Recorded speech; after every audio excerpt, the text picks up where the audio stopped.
All right, ladies and gentlemen, welcome in. We are back, the rare Saturday night edition of the REMINGTOM pod, but we did have some technical difficulties last night during the Friday live stream, so we decided best jump back on tonight. And because we are here, not to complain, but just to make sure that the schedule is, communicated properly with the chat out there. I guess, spoiler alert, we're not sitting in the theater right now watching the new Michael Jackson biopic. So I guess that was supposed to be our plan for Saturday night. We were going to make the typical Sunday night live stream reaction to that Michael Jackson biopic. But I guess, unfortunately, we're going to have to see what the plan is for tomorrow. Because make no mistake, we also, Chad, it is what it is. We just desperately need a haircut. So we got to start deciding now, are we going to get a haircut and be set for the work week? Or, because if we don't get a haircut, Chad, it's going to be bad during the work week. Or do we go see this new Michael Jackson biopic? Because that's basically what our Sunday is looking like at this point. A little one or the other. So we're going to have to make a choice. I guess we'll just have to see where it plays out. But last week, the work schedule at the restaurant changed a little bit, so it was like, okay, we're not necessarily gonna, our typical haircut time is, taken with some extra work shifts, and we were like, okay, that's fine. We'll just, I guess, take care of both the Michael Jackson and the haircut this upcoming weekend. But now it's a choice, chat. Now it's a choice. It's are we gonna be, but are we gonna be well manicured going into work and look professional and look clean? Or are we gonna go see the Michael Jackson biopic? I think we're gonna go see the Michael Jackson biopic, but it is what it is. If the boss says something, Chad, I guess hey yo, it is what it is. I guess we're not gonna lose our job over them telling us to get a haircut, but it is gonna wander into that territory. There's only one other time that since I've worked at the restaurant where they've been like, you actually just need to go get a haircut. Like, it is what it is. I mean, I feel like even depending on the length, we're able to, you get the curling cream, whatever the situation is. Like, you can manicure it, even if it is a little more, insane compared to some of the other, times. But there was once before where I guess maybe we were just, again, doing a good job of keeping it under control. And they were like, well, if that's the case, then, maybe you just need to look a little bit, a little bit more put together at the restaurant. It is what it is. So, we're going to get into that territory. It's getting quite crazy. So, it's definitely hood up time. And unfortunately, we just can't be doing that at the restaurant right now. So we're going to have to fight for our right to wear our hood up at the restaurant. That's been a battle. That's been, a long time approaching. It is what it is. But we do have the NFL draft, of course, completed. We will go through the NFL draft. And we do have Denver versus Minnesota on in the background as well, too. So, we did go through some topics on last night's live stream, of course. We had the technical difficulties a little bit later into the show. But we do have at least a fun hangout Saturday live stream ahead. Who knows? We may just end up just running some game simulations on the Chat GPT and we're just literally just hanging out on a Saturday night. It is what it is. And don't forget, the normal schedule on the live stream is Sunday, Tuesday, Friday. We were live Thursday night because of the first round of the draft as well. So you can check that out here on the channel. And, like we said, just popping back up to make up for the technical difficulties last night. So, yeah, I don't feel like we need to break the schedule for the Sunday, Tuesdays, Friday part of the schedule. I'm pretty sure, like we said, we'll be back tomorrow night. We'll see if it's a clean-shaven version or, talking about the Michael Jackson biopic version. But I did see just the whiff of a review as well, too. Just the whiff of a score of something, and I was like, oh, yikes. Hey, yo. I don't know what the critics are seeing, but it was tough. It was tough. So that, makes me want to go to the theater and see it even more, honestly. Be like, again, not from a what happened standpoint. Again, I haven't even read what they're saying, or even listened to any reactions. I haven't heard anything about this movie yet. So that's another reason why I have to go see it. Because, like, at some point, I'm just going to unintentionally... Even seeing the scores alone is... and we shouldn't let the scores impact us. If there's anything, of course, you learned from watching movies time and time again, it's don't let the scores impact.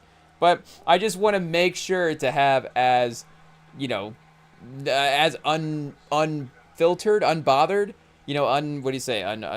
Just, I want to have as clean of an opinion as possible of the movie going into it, be able to just, again, not be swayed by any predetermined factors going in. So maybe it helps, I don't know, that lowers the standard. Hey, depending on the score that I saw, it is what it is. But, Chen, Edwards is now on the ground. Minnesota, DiVincenzo got hurt earlier.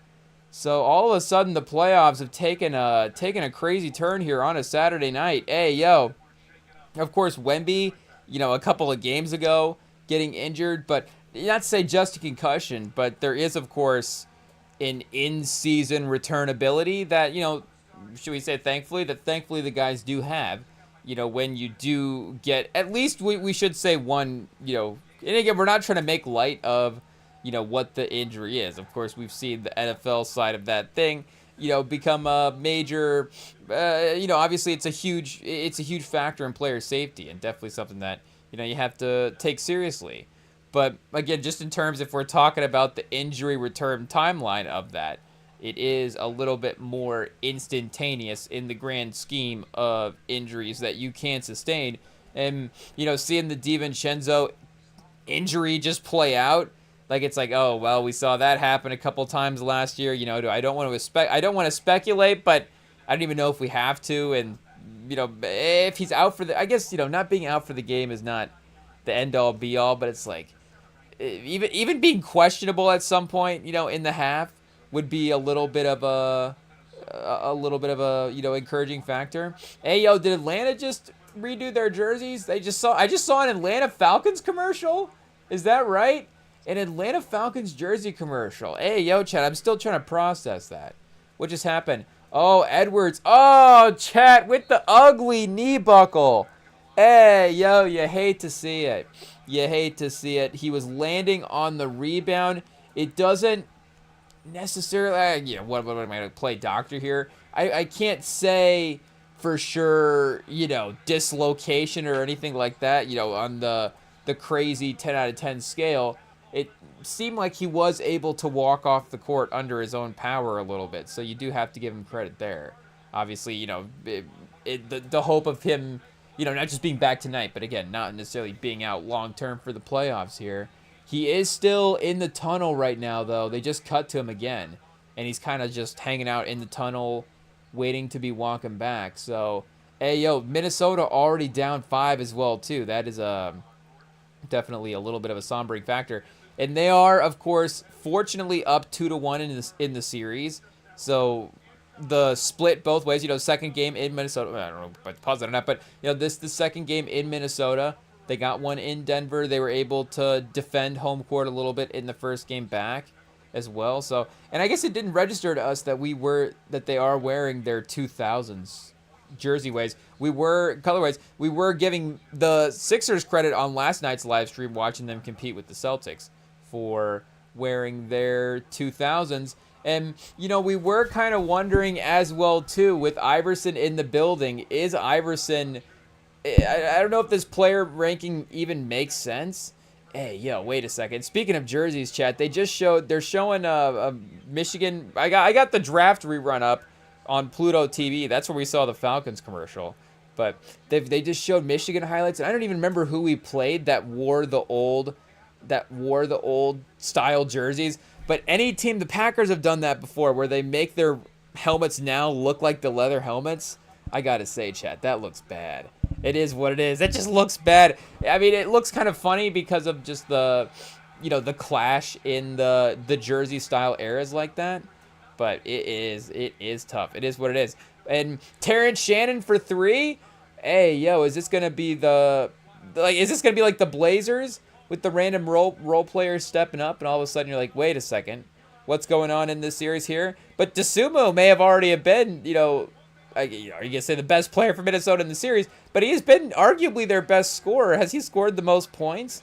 I think he had the most points in the last game anyways, and some of the most efficient shooting. And he has kind of been doing that again today. So, yeah, we could look at Terrence Shannon's box score and see. Is that his first shot of the game that he's made there on that 3? Reed driving, chat. So, Terrence Shannon, Naz Reid, Dosunmu, Rudy Gobert. What does this mean for the Rudy Gobert playoff legacy? No Anthony Edwards. Gobert has a chance to be the leader of the team. I don't even know if he is right now, but he is the, you know, the notable guy out there right now. And we got what, Dillingham as well too? Is Dillingham out there? Hey yo, so 51-50. A little bit of a spurt attacking the basket. The athleticism improved when Anthony Edwards got off the court. Is that what we're saying? I don't think so. But you know, they have been able to slash a little bit here and make it work. Yeah, Dosunmu was 16 points in the first half. I guess officially halftime here. 1.4 seconds. Oh, a little half-court heave. Almost, almost going in there. Pause, but Highland chat. Hey, yo, we got a Highland 2 for 5 with 6 points in this one. Yeah, that was Shannon's first shot. But Naz Reid, he just cooks the Nuggets. It is what it is. You know, famously good playoff series against them in the past as well too. But 11 points here in the first half. Jokic 7 for 12, 14 points. I was gonna say we can do the math pretty easily there. No 3-pointers in this game. And Jamal Murray 5 for 11 in the first half as well. Getting good, good production from the guys around him. Hey, Gordon, I guess, a little bit struggling there tonight, but at 3 for 10 from the field so far. Just needing to get going a little bit there. Hey, yo, chat, I just realized I don't have a wristband on that I always have on. Hey, yo, we might have to take a break and go fix that. That's gonna be annoying. Has it been like that all afternoon? Hey, yo, chat, I feel I'm gonna have to keep my arms in my hoodie pockets the rest of the live stream. Hey, yo, that's crazy embarrassing. Is it is it up farther on the forearm and I just can't feel it? Hey, yo, chat, I can't believe I wouldn't have it on because I would have taken it off this morning. So that means I just had it off all afternoon. Hey, yo, chat, that's crazy. Was I out in the world wristbandless this afternoon? I can't believe it. We're really slipping. We went to work the other day without the earrings, and I was like, oh, man, this is crazy. Again, I can't believe we don't look good.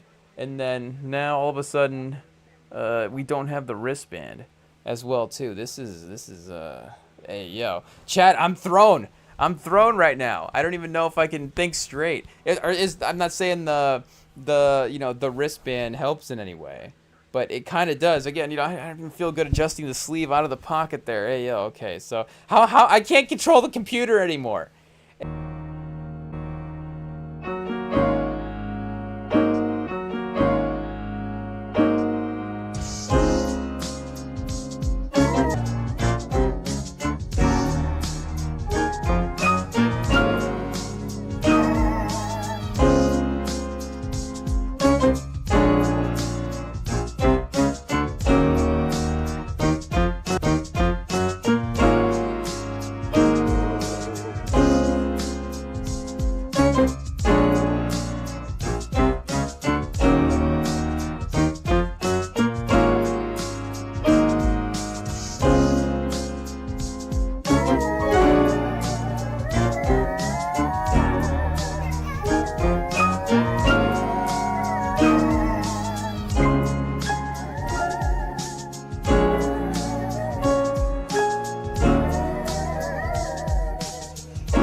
All right, hey, yo, chat. We can take a deep breath. We are back, and fortunately, very, very fortunately, somehow we had a spare Pura Vida lying around the studio. Hey, yo, it's not even an ad. It's not even technically an ad, but if it was one of the best ones that we did. A pure panic. We couldn't find our Pura Vida. We had an extra one laying around. Now all of a sudden we're good to go. Hey, yo. It's just life, Chad. It's just life. I was gonna say, I feel better in my Pura Vida. I don't know if that's a pause, but we're getting close to a slogan. We're getting close. It is what it is. So, I mean, shout out Pura Vida. It can be the answer to your prayers too, chat. Hey, yo, you just have them laying around. Your confidence goes way through the roof. Hey, yo, it is what it is. It is what it is. Do we feel like the Timberwolves with their star players back? That's really what it is like. A Pura Vida, without your Pura Vida, it's like going into your game without your star player. You just don't have the confidence. Can you win the game without Wemby, without Edwards? Sure, it's possible. Is it more likely in your Pura Vida bracelet? I mean, yes. Yes, it is. So, obviously get the Pura Vida, Chad. Get the Pura Vida. You're not gonna be disappointed. You're not gonna be worse off. Has anybody ever said, "Ew, gross, a Pura Vida bracelet"? I guess maybe a couple times. There have been some dirty, but then that's just you need to replace your Pura Vida. You need to get a new one.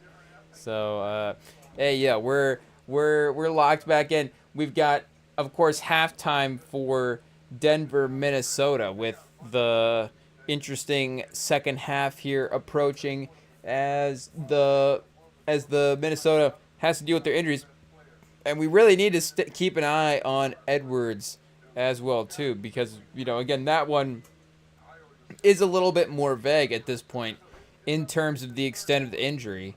Unfortunately for DiVincenzo, again, I think we can just assume it is what it is. A minute into the game. Pause. So, fortunately, again, 5 for 7 for Dosunmu to start this one here. And in some ways, they do obviously need those guys to step up anyways. I'm not going to say that there's Edwards. There's no Edwards Ewing theory, I would say, for this Minnesota team. Is there that regular season factor of sometimes when the guys miss time, the guys a little bit lower down the bench, of course, have an opportunity to be able to get some of those playing minutes that they don't normally get to, be able to, the team gets to find some new looks, find some ways to, have some chemistry in some other lineups that maybe if they have to go to those in the playoffs, at least they've had reps there in the regular season. And I don't know if the playoffs is the time to start being like, well, again, if we need this team later in the playoffs, at least they've been, having reps in the playoffs. But there is something there, and again, now you can, you do have the lead in the series, so at least, worst case scenario, series tied after tonight. And, again, maybe Edwards, if he has to sit out the half for this one and then gets the little break of the game time, of the time in between the games, maybe he'll be okay. Then, that's going to be obviously best case scenario for winning 2 of the last 3 here. But I guess last game of the day for the NBA, we did have a little 4-game playoff slate, starting with Orlando versus Detroit. And, I don't know, it just doesn't, the top playoff seeds, something's going on. Again, obviously, Boston was able to get the win over Philly, so now they're up 2-1 on the series. Looks a little bit different there. But that series was really, that game was really close last night, and there was a little bit of an opportunity for Philly to steal a game there back in the home court, and Orlando's able to get the first one back in Orlando. So now all of a sudden, it's going to be playing for that historic 3-1 deficit, basically, in the next game. Tobias Harris, 23 today. We had Cade, 8 for 23, 3 for 10, 27. 9 assists, 9 turnovers. So the triple-double for Cade Cunningham, 27, 9, and 9. 5 rebounds. And then Asar Thompson, 7 for 10 from the field, 17 points, but minus 10 when he was in the game. So Karis LeVert plus, I guess, 4 minutes for Karis LeVert. Javonte Green, 23 minutes. They were, of course, and again, like Tobias Harris and stuff playing really well, but I guess looking at the roster, it's not the most shocking that it was maybe a regular season team. Again, if we go player for player with these two teams, it's not super crazy just in terms of who do you want to build around. Again, Paolo versus Cade. Like, Cade, I think, has the overall argument this year, but it's not like there hasn't been times in the past where Paolo has had the upper hand in that argument. And he is, I think maybe proving the pro cases as to why he would have that, as to some of the physical advantages that he could have. They're showing, hey, again, this is just gonna be a depressing they keep cutting back to the Minnesota locker room and showing their injured stars, but they just cut back and they just showed DiVincenzo being wheeled out in a wheelchair. So yeah, unfortunately, you hate to say it, but that is the signs of the Achilles that we saw in last year's playoff with, unfortunately some other stars. So there's another victim, Chad. Another victim to the Achilles injuries. Unfortunately, it is Dante DiVincenzo. But again, if we were going, pause player for player with Magic versus Pistons, I guess it is going to be close here. I'm already thinking about it early because we have defended Durant in the past, and I guess, not just having the best playoff series, but it is a tough playoff series for him because we did have a little bit more stock in him, for sure. And as much as, Wendell Carter is really, really good, for sure. But with where we were considering Durant being an all-NBA level player, like, he's probably got to be cooking Wendell Carter in this series. And Wendell Carter, 14 points, 17 rebounds. Like, how is Durant letting somebody get 17 rebounds on him? Durant's supposed to be one of the better rebounders, 8 points, 9 rebounds in this game here. So this is, again, just kind of a little bit of an evaluation here for him against the Magic. 11 points in the game before that, 9 rebounds, and 8 rebounds before that, 7. 8.7 rebounds before that. 1 block. I guess 5 blocks in this game as well, too. So we do have to give him some credit there defensively. The two-way play at least showing up a little bit on the box score. But just those type of lower numbers is, again, definitely something to the definitely, not to the standard that we were holding him to in the regular season. And again, the other way, Wendell Carter has been really, really good for the Magic down the stretch and in the playoffs here. He has been last two, I guess 17 in game 1 specifically. Game 2, struggling a little bit there, 1 for 6 from the field, but 17, 7 and 5 in game 1 and 2 assists. So, definitely proving that he can step up and be, above average plus a plus role player, you should say. An impact role player in the series. But again, we were having Durant on that all that. It is what it is. You can check the tapes, and I stand by it as well too. Like we were saying, him as a center in the league, like, yes, you have Wemby and Jokic and a couple other guys, but there is a little bit of a top heaviness with the center in the league, the two-way play, and Durant can be arguably one of the best defensive centers in the league, but also the offensive skill set is there as well too. Playing with a playmaker is helpful, but again, he can definitely be above average contributor there. But yeah, he's just been getting outplayed a little bit. So as much as I would still say, and I don't even know if Durant versus Carter is the player for player comparison here, if we're doing the building block sort of argument. I think if we're going number 2, AL versus number 2, it would be Franz versus Durant. And as much as we love Franz, our Michigan man, we get the chance to have a Wolverine be the building block of our franchise. We're gonna take that opportunity as much as possible. But for what we've seen, again, I think I would have made the case for Duran going into the playoffs. But, it's kind of average. Now, and then after that, the separating factor would be Bane. Like, Bane versus Asar, Bane versus Tobias Harris, Bane versus Duncan Robinson. Again, it is close on the box scores anyways, and for the future building of the teams, a guy like Asar could still have a next 4 to 5 years equivalent of a, impact of a guy like Desmond Bane. Desmond Bane's obviously a little farther along in his career right now, a little bit more of a polished player, but he has, again, the offensive floor spacing that he's been able to provide for this team has been legitimate.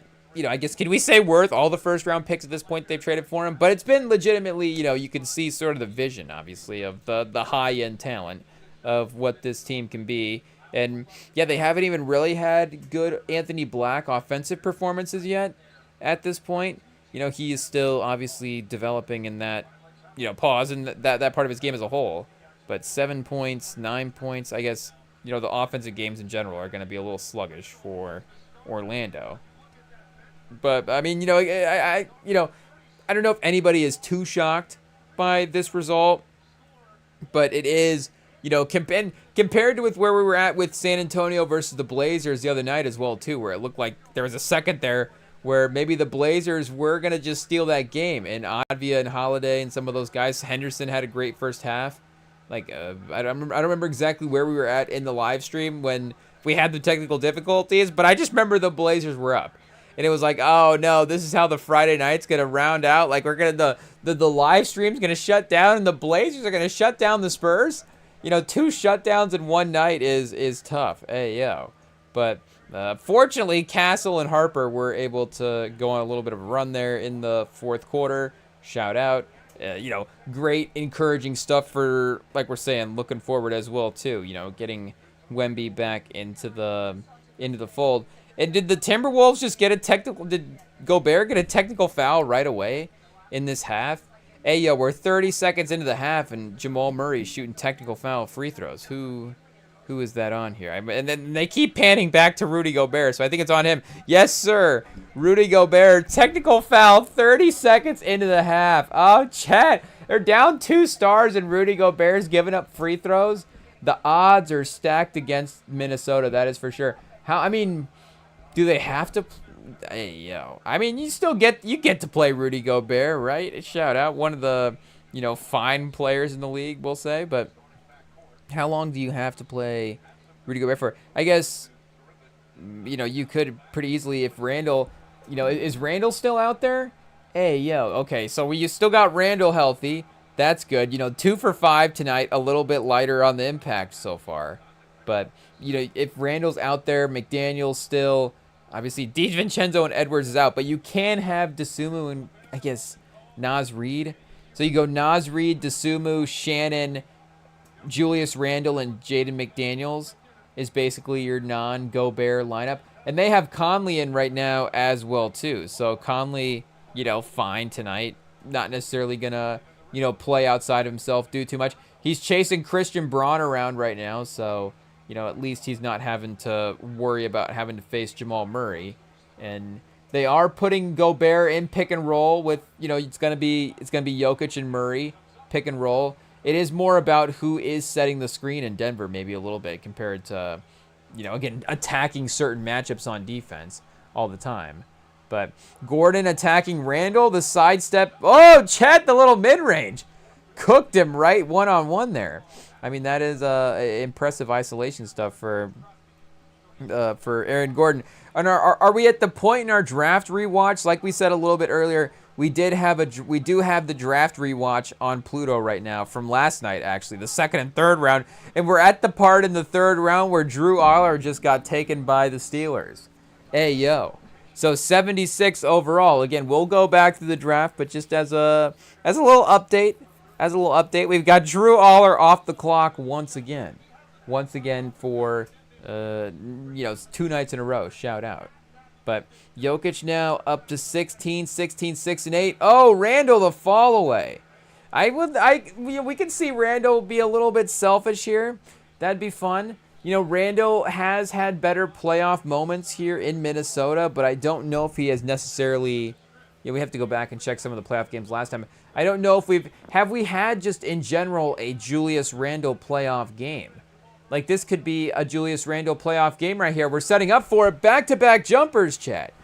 Back-to-back jumpers. Shout out. I mean, I wouldn't, check the tapes. I don't think we've necessarily, not saying that we've been anti-Julius Randle. I'm just saying I don't think we've been like extra pro Julius Randle in that he's been, one of our favorite players in the league. We felt the need to step up time and time again. It sounds like you're criticizing him when you do that, but a lot of players just fall in that gray area as well too, where it's no disrespect, but it's just like I have my own. You have your own favorite team, so there's a whole roster of players that you have to cheer for right there, and then we're using have to, not again negatively there. You get to root for those guys. Shout out, those become the the legendary, that becomes like the cast members of your, NBA viewing experience. But, you have other favorite players that you gravitate toward. And sometimes players just, again, they're just in a sort of emotional fandom gray area, a neutral area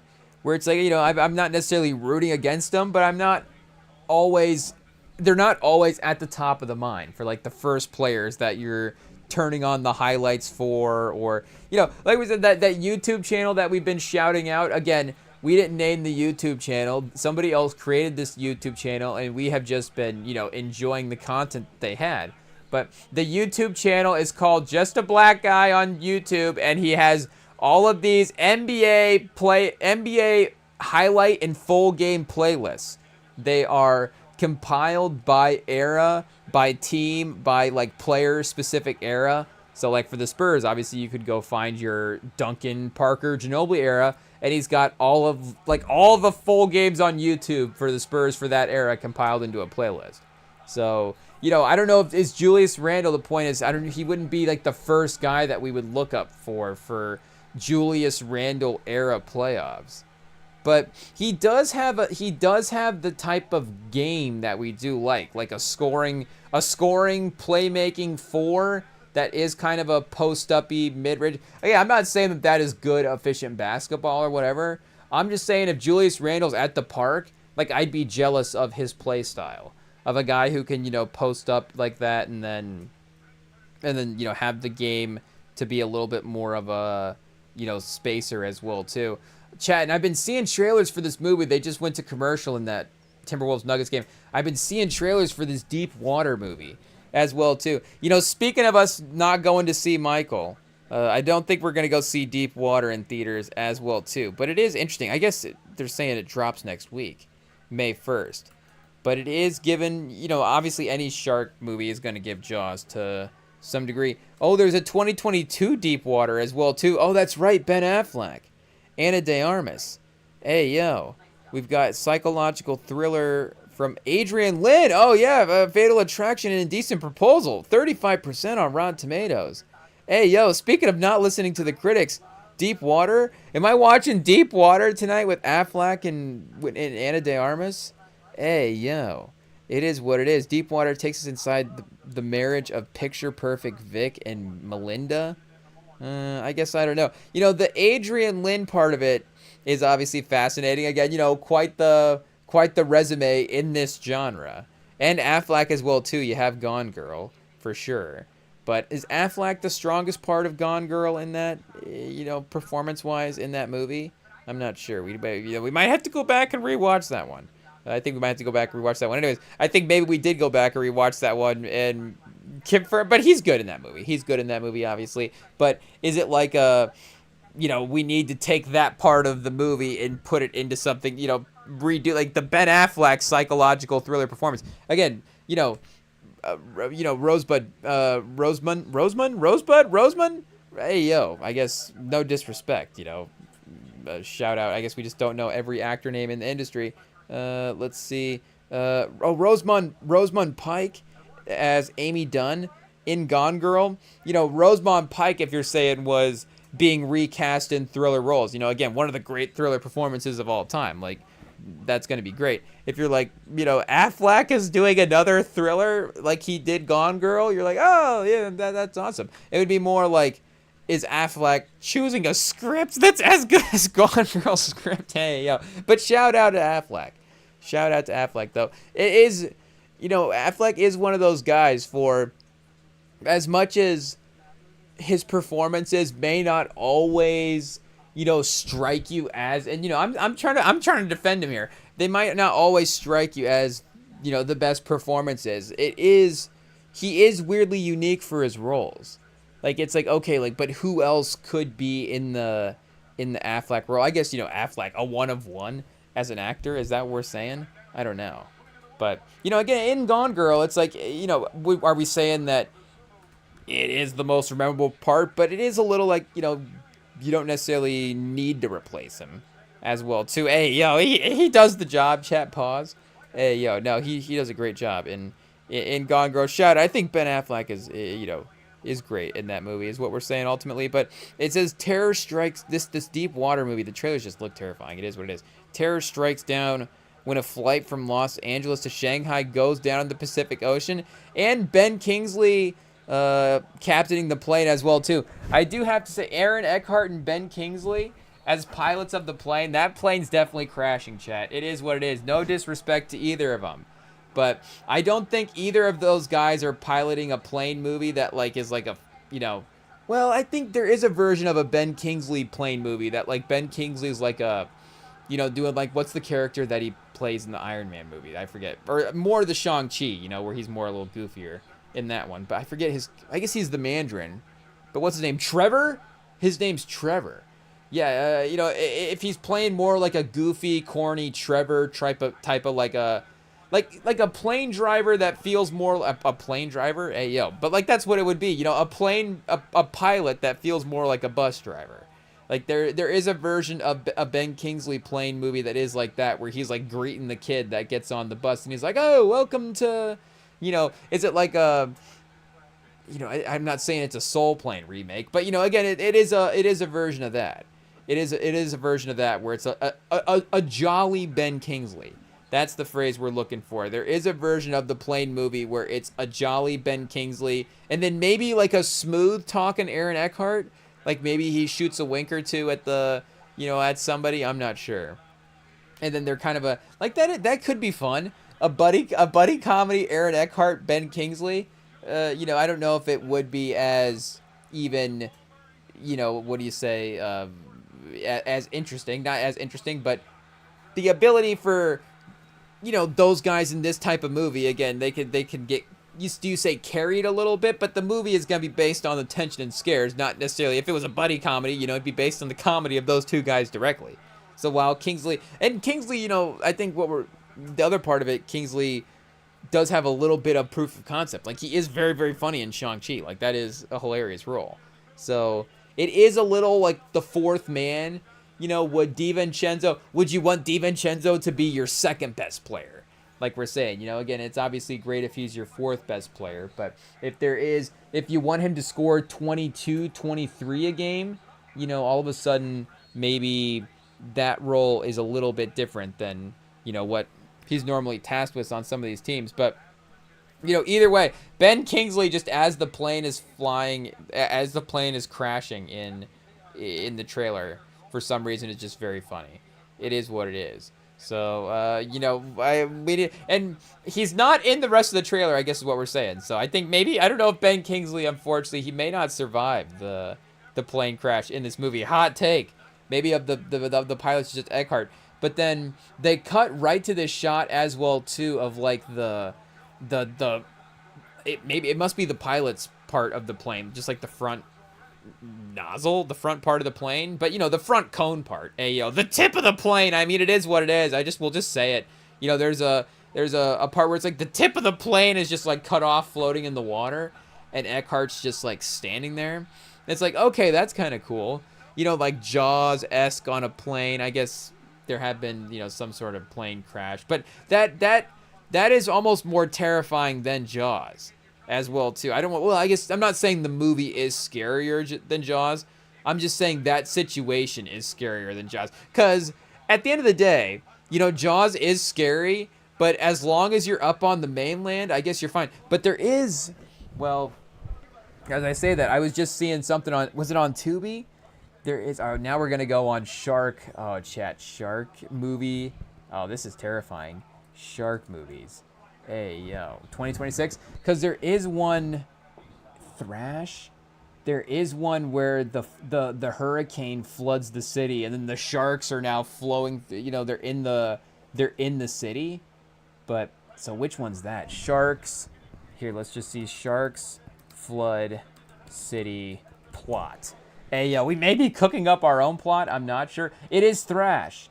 It is Thrash, where a Category 5 hurricane floods a South Carolina town, releasing hungry bull sharks into the streets.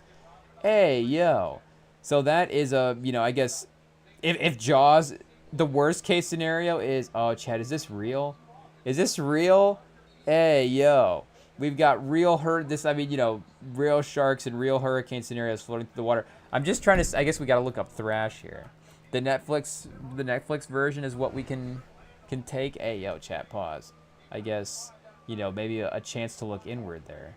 But let's see if we can see what is going on here. Oh, chat, hey, yo. It looks terrifying. It looks terrifying. I guess I'm thinking there was an alligator one a while back. Was it Crocodile or something like that? It wasn't called Crocs. Maybe that, the Croods? No, that was something else. Crocs, the Crocs movie? That would be, I think, a different type of movie. Though a Crocs movie would be fun. I think like an animated feature of some kind would be interesting. Okay, Crocodile Dundee, not exactly what we're looking for. But there was an alligator infestation type of movie a couple years ago where it was the same premise where, you know, like a hurricane or flood brought a bunch of gators into the old city there. But yeah, for shark movies, again, for Jaws, you can't avoid the shark. At the end of the day, you can't, because you can avoid the water. Like the plane, I guess the plane crashing scenario is different, like we're saying, because it's just like, well, you know, we're trying to fly across the old ocean here, and Ben Kingsley and Aaron Eckhart couldn't get us there. I guess we don't know if it's like a, you know, is it a Denzel Flight situation? I guess Denzel Flight would have, what would have happened? Flight, what happens if Denzel goes in the water? I guess, was he doing international flights in flight? Or was it only domestic? I guess we're going to have to go back and investigate his pilot license in that. What's his character's name in that one? I'm not sure. But, you know, again, we have plane movies or, I don't, you know, outside of Executive Decision, I'm trying to think of how many plane movies we watch. You know, these planes be crashing in all these movies. I don't know. It is what it is. You know, there's not like a Fast and Furious for planes. You know, cars are cool because in movies, you know what? Cars are cool. Like, people objectively use cars in cool ways in movies. Motorcycles, like if motorcycles were only crashed in, like, only violently crashed in movies, in some ways, you know, a motorcycle is a little bit like, if you see a motorcycle introduced, it's probably going to get crashed or something's going to happen. He's going to dismount from the motorcycle at some point. But again, it can be that as well too, where it'll be more of a planned dismount than just a straight up, just like, oh, now all of a sudden I'm just slamming into the side of this building. Or like, you know, you'll get like a Dark Knight scenario where you can innovate, where he's got the motorcycle going up on the building, spinning around, and then back the other way. Pause. Like, you know, you can get creative with the technology. Like, planes do one thing in movies. Planes crash. It is what it is. So that's why everybody is scared of flying, chat. Because anytime you're in I guess Soul Plane is the only one. Soul Plane is the only one, and even in that movie, I guess, spoiler alert for Soul Plane, you know, Ayo, 3, 2, 1. You know, even in that movie, Snoop Dogg dies and Kevin Hart has to take over the plane. So, you know, that plane almost crashes. It is, but does it? I guess I have to go back and look. Does it crash land, or does he land it properly? I guess, you know, it is what it is. We're gonna have to rewatch Soul Plane and not skip to the last second, but rewatch the entire thing and get to the last second, because that's you know, hey, yo, it's Soul Plane. It's a great movie, but you know, and like we were saying earlier, Executive Decision, he does crash land the plane. Air Force One. Does he? I'm trying to think again. Does he save the plane in that movie? This is not a difficult question to answer. Again, a major part of the plot, but they do they save his family, but they like zip line him into the other plane, right? Hey, yo, I guess spoiler alert again for Air Force One. Sorry, that one we didn't get a warning in beforehand. But, you know, I guess not necessarily too crazy of a spoiler. You know, hey, yo, Harrison Ford, 3, 2, 1 spoiler. He makes it out in that movie. It is what it is. But, you know, unlike Denzel, like we were saying, I guess, you know, Harrison Ford takes roles where he lives in his movies. I guess, you know, Han Solo in Carbonite there for a second. But shout out, you know, again, we love Denzel. It is what it is. He just doesn't, the man does not like living in his movies. I guess I look over at the DVD pile. Inside Man, he is alive. Though I think in Inside Man 2 or 3, though if they just kept making him, he might die in like Inside Man 3, where the conspiracy gets too large. But, you know, they just, I just see now that they're, speaking of movies, hey, we're in Movie Corner right now. Netflix Movie Corner, they've got a Man on Fire show dropping right now. So shout out, it's got, Man on Fire movie, of course, Denzel. But they're doing a show now. Yeah, it's got Yahya Abdul-Mateen as Creasy. And Bobby Cannavale is in this movie, or TV show as well, too. Okay, he's obviously, you know, an interesting actor. You perk up when you see him, anyways. But, yeah, you know, Yahya in this role is going to be fun as well, too. He is obviously a great action star. Hey, yo, we got Minnesota down 1, chat. DeSumo carrying the team? Who would have thought we're in the Ayo DeSumo era for Minnesota? But is he 20 points a game in the playoffs all of a sudden? 26, and he doesn't miss right now. He doesn't miss. We just need to do a stat check. Is he, like, 20 for his last 30 makes? Hey, yo. He is balling out at the moment. Yeah, 25 points in the last game, 10 for 15. And I guess he had 9 points in game 2, 4 for 8, but 5 for 10 in game 1, and 14 points there. So I guess he's slowly turning into a 25 a game scorer in the playoffs, is maybe the proper way to phrase it. But like we're saying, still above 50% the entire way as well too. So yeah, 8 for 10 in tonight's game, 10 for 15 in the last game, 4 for 8, 5 for 10. So been arguably the most efficient offensive player in the playoffs. Masterpiece, chat? Hey, yo. This is DeSumo's masterpiece. I guess now we have to look up. Can we just get a transcript of the walk-in speech from that? Because I don't know if we play that speech, we may get some copyright. But let's see. Christopher Walken, Man on Fire speech transcript. Somebody has to have typed this out, chat. Somebody has to have typed this out. A man can be an artist at anything. Yeah, here we go, chat. Here we go. We're just going to have this pulled up, ready for the playoffs, just anytime a guy drops 25, 30. It is what it is. Do we have the script? Oh, there is a site that does have the screenplays. Where you can, oh, is it scripts.com? It might be scripts.com. Do we have to find it in scripts.com, chat? Oh, we are gonna have to read the whole screenplay to try to find it. Hey, yo. It is what it is. And now I don't know. Oh, chat, these are the worst sites. This is where I feel like an old man. You know, now I've got people watching. I'm like, what's the real link? What's not? What's an ad? Hey, yo. If I'm by myself, again, I can click on an ad accidentally. It doesn't matter. I'm like, oh, well, I guess my computer has a virus, but no one saw, so it's fine. You know, we can just pretend nothing happened. 49 pages for the Man on Fire script?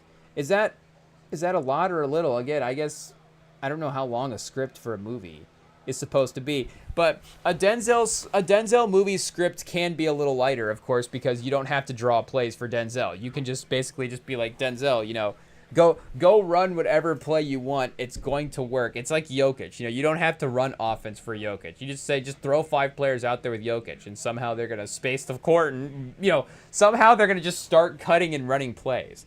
I don't know what happens, but it just happens when you're out there with Jokic. You know, you put Denzel in a movie, you don't even need a script. You just turn on the camera and just go. It is what it is. So, I don't know, 49 pages, you know, you just have him, you know, fill up a bunch of script, pause, but also there is a lot of just action sequences in this movie as well, too. So I don't know exactly. It looks like this is just, you know, the the dialogue, obviously. What's a concubine? Why do you ask? It's in my history book. Oh, it's like a wife, right? Yes. Oh, I can see that. All right, there's a wife. Obviously, we need Denzel and, we need... I guess we got to go back and get the names of the cast for the movie, but we need... Who's the... Is it Elle Fanning? It is Elle Fanning, right? That's the girl in that, or is it Dakota Fanning or something like that? Oh, it is Dakota Fanning. Okay, I was gonna say, what Fanning is it? Yeah, it's on Tubi, chat. Well, I guess we're gonna have to watch the movie tonight in honor of the TV show. I think it is time. I honestly think it might be around 8 months since we've seen Man on Fire, which is probably too long. Pause. That's probably too much time in between Man on Fire viewings. That movie's like tape, chat. You just gotta keep watching it. It is what it is. Just because Denzel's performance is great. And like we've said before, and I don't know if this goes in for remake culture, it is such a good premise as well, too. Netflix is going to take all the premises and just turn them into limited TV shows. It's just what they do now, so they have no regard for respecting, again, what a property means to the culture. But I feel like Man on Fire is still like a very relevant Denzel movie. Like it's not a sleeper hit. I feel like it's become more popular over time. I don't know if it had a crazy box office. In what year is this? 04? I was gonna say, are we on the anniversary of this? It was double the box office of the budget. So 60 million budget, 130 at the box office. So it wasn't nothing, anyways. But in 04, I don't know if it was like sweeping the nation the week that it dropped. Man on Fire. But I think again in terms of the rewatchability and the amount of Denzel movies that people have seen. I feel like just talking to people about Denzel movies, they have seen Man on Fire as much as Training Day. Hey, yo. Or, obviously, you get the notoriety, the legacy of being able to have a performance of a character like Malcolm X and just being, again, in all the amazing roles that he has been in. But that is one of, I think, the more popular ones from... the non-Equalizer, because it is a little Equalizer-esque.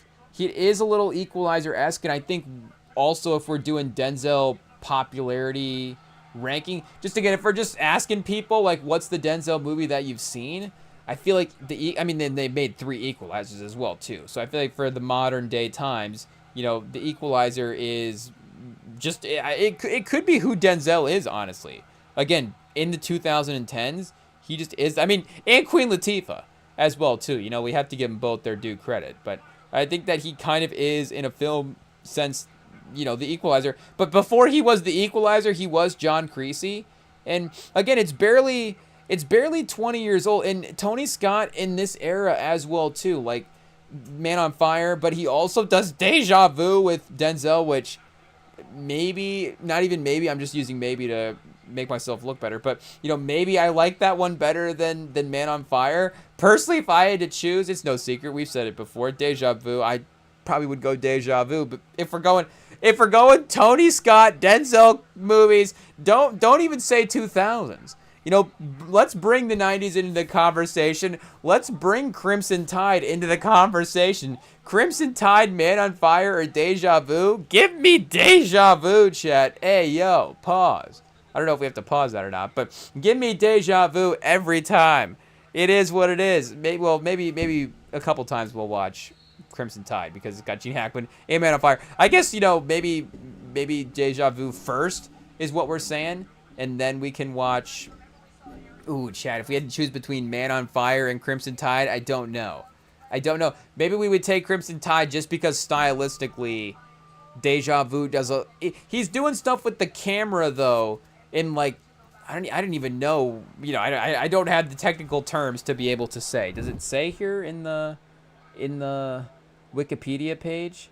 Maybe. Oh, this is for Man on Fire. I guess we'd have to go to Deja Vu. But Deja Vu is 06, so he does Man on Fire first. So he's doing some of that, if you've seen Man on Fire, the Man on Fire look, he's replicating that, I guess, a little bit more in in Deja Vu, principal photography for Man on Fire took place in Mexico City. Interior scenes were filmed in Mexico City. Blah, blah, blah. So I guess it doesn't necessarily say specifically, who is, anything about that style. But if you've seen the movie, we know what we're talking about. There's there's some look stuff that Tony Scott is doing in those movies that is very cool. Robert De Niro was officially offered the role as Creasy, chat. Gene Hackman was also considered for the part. Whoa! Gene Hackman, I don't know if he ever played that type of guy in a movie to that degree. Ayo, De Niro would have been, pure execution, but I don't know if he would have brought the charisma to the... does anybody bring the charisma to the role that Denzel does? Again, we're talking about Denzel Washington, most charismatic actor of all time, but I don't know. I'm trying to think. There is like a subtleness. If it's like De Niro, especially in the 90s and 04 as well too. Like 04 De Niro. Denzel's just in a better phase of his career at 04 than De Niro is. It is what it is. I'm thinking if it's like 94, 95 De Niro, again, Denzel's pretty young at that point. And Creasy, I guess Yaya's not like, he is a little like, again, 04 Denzel. He's not old right now. So he's not old in 04. So, again, Yaya's not old right now, obviously. Just respectfully, in middle-aged actor, shout out. In the peak of his powers, the prime of his career. So, in a similar, I think, timeline spot to be able to take a role like that. But regardless, I am a little bummed out that they are, redoing the property. And as much as, even if you do remake a property that is not better than the other property, it does just, it does not overshadow it, but it does just, there is a magic that it does slightly take away from the older one. Again, I don't even know if that's the right way to phrase it as well too. And as Randall dunks it home, Minnesota is gonna maybe take a 4-point lead into the fourth quarter here. Hey, yo.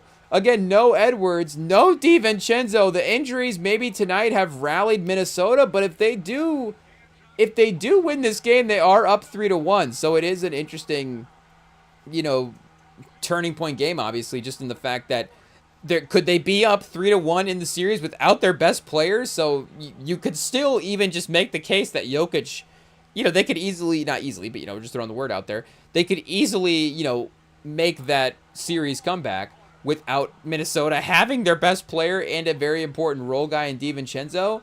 But there is that historical factor that just once you're up 3-1 in the series, you should be able to close it out and win one more at that point.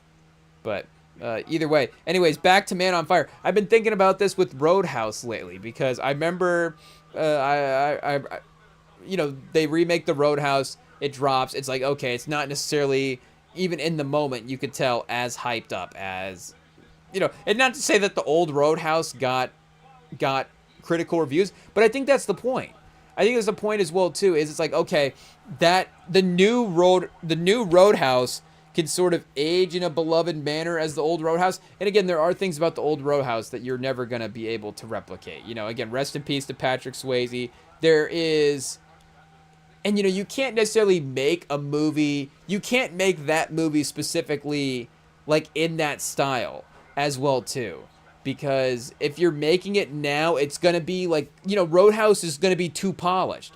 Like, there's an unpolishedness, and there's a campiness, and just a, there's a way that the low qualityness is executed back in the time that just works.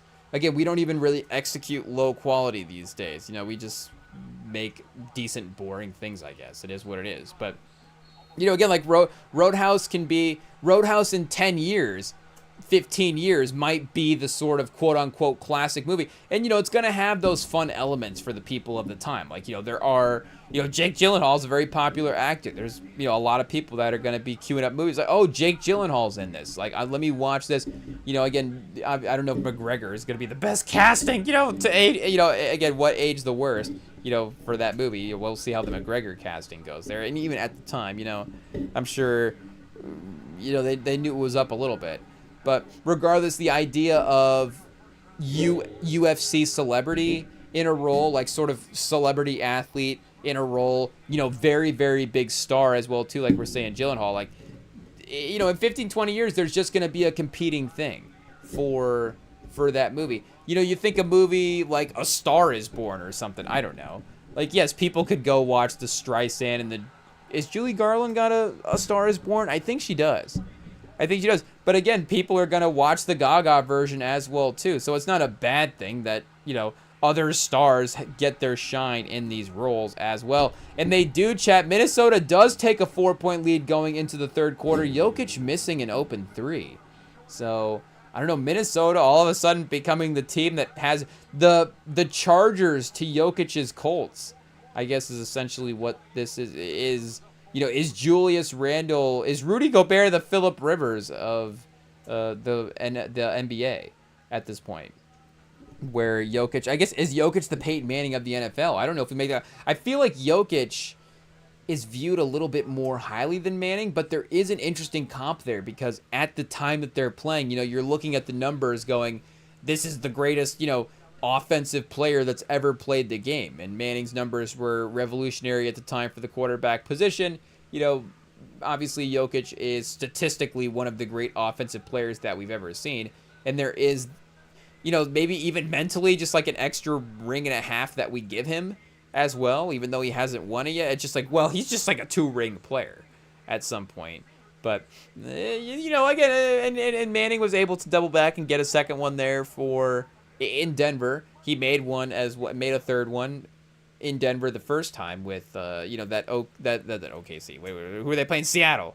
Hey, yo. I guess the Seahawks have not moved to OKC yet and become a OKC football team. That would be a crazy move. But they were playing, of course, Seattle and lost in that Super Bowl, but was able to, reignite the playoff legacy a little bit with that run there. But either way, I guess, Gobert, Phillip Rivers. I think Phillip Rivers might be better than Gobert, though, for their respective sports.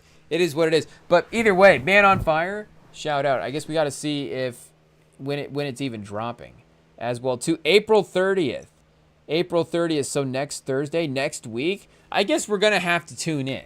It is what it is. We're gonna have to tune in. We're not gonna not want to see what is going on there. But again, there is just something to a well executed movie time frame as well too. I'm not saying I don't want to, and again, the Denzel factor is different. Would I want to spend 7-8 episodes with a Denzel Washington character? Like, yes, I would want to spend, could we just get Denzel hosting like a talk? Well, I guess we don't want him. I don't want him to retire from acting, but you get what I'm saying. Like, is there a way that he can be around, in like a weekly appearance, a monthly appearance, something like that? Again, I obviously, pause, as many as much Denzel as possible, pause, as many Denzel Washington appearances that we can get, I'll watch them all because, like we're saying, Denzel Washington's our guy. I'm trying to think about what I was quoting there for a second. Oh, John Wick. Hey, yo, he is not saying he's watching all the, he says, I think he's saying he'll kill all the assassins that attack him in the third movie. But I think we're saying that we'll watch all of the Denzel Washington acting credits that he gets throughout the course of his career. Winston, tell him I'll watch every episode. Every episode that Denzel Washington's in, I'll watch. Is our Keanu Reeves okay, chat? I don't know. I didn't know if we had a decent Keanu... pause. That might be... Do we have a decent Keanu on us? Hey, yo, what does that mean? We're just talking about impersonating his voice.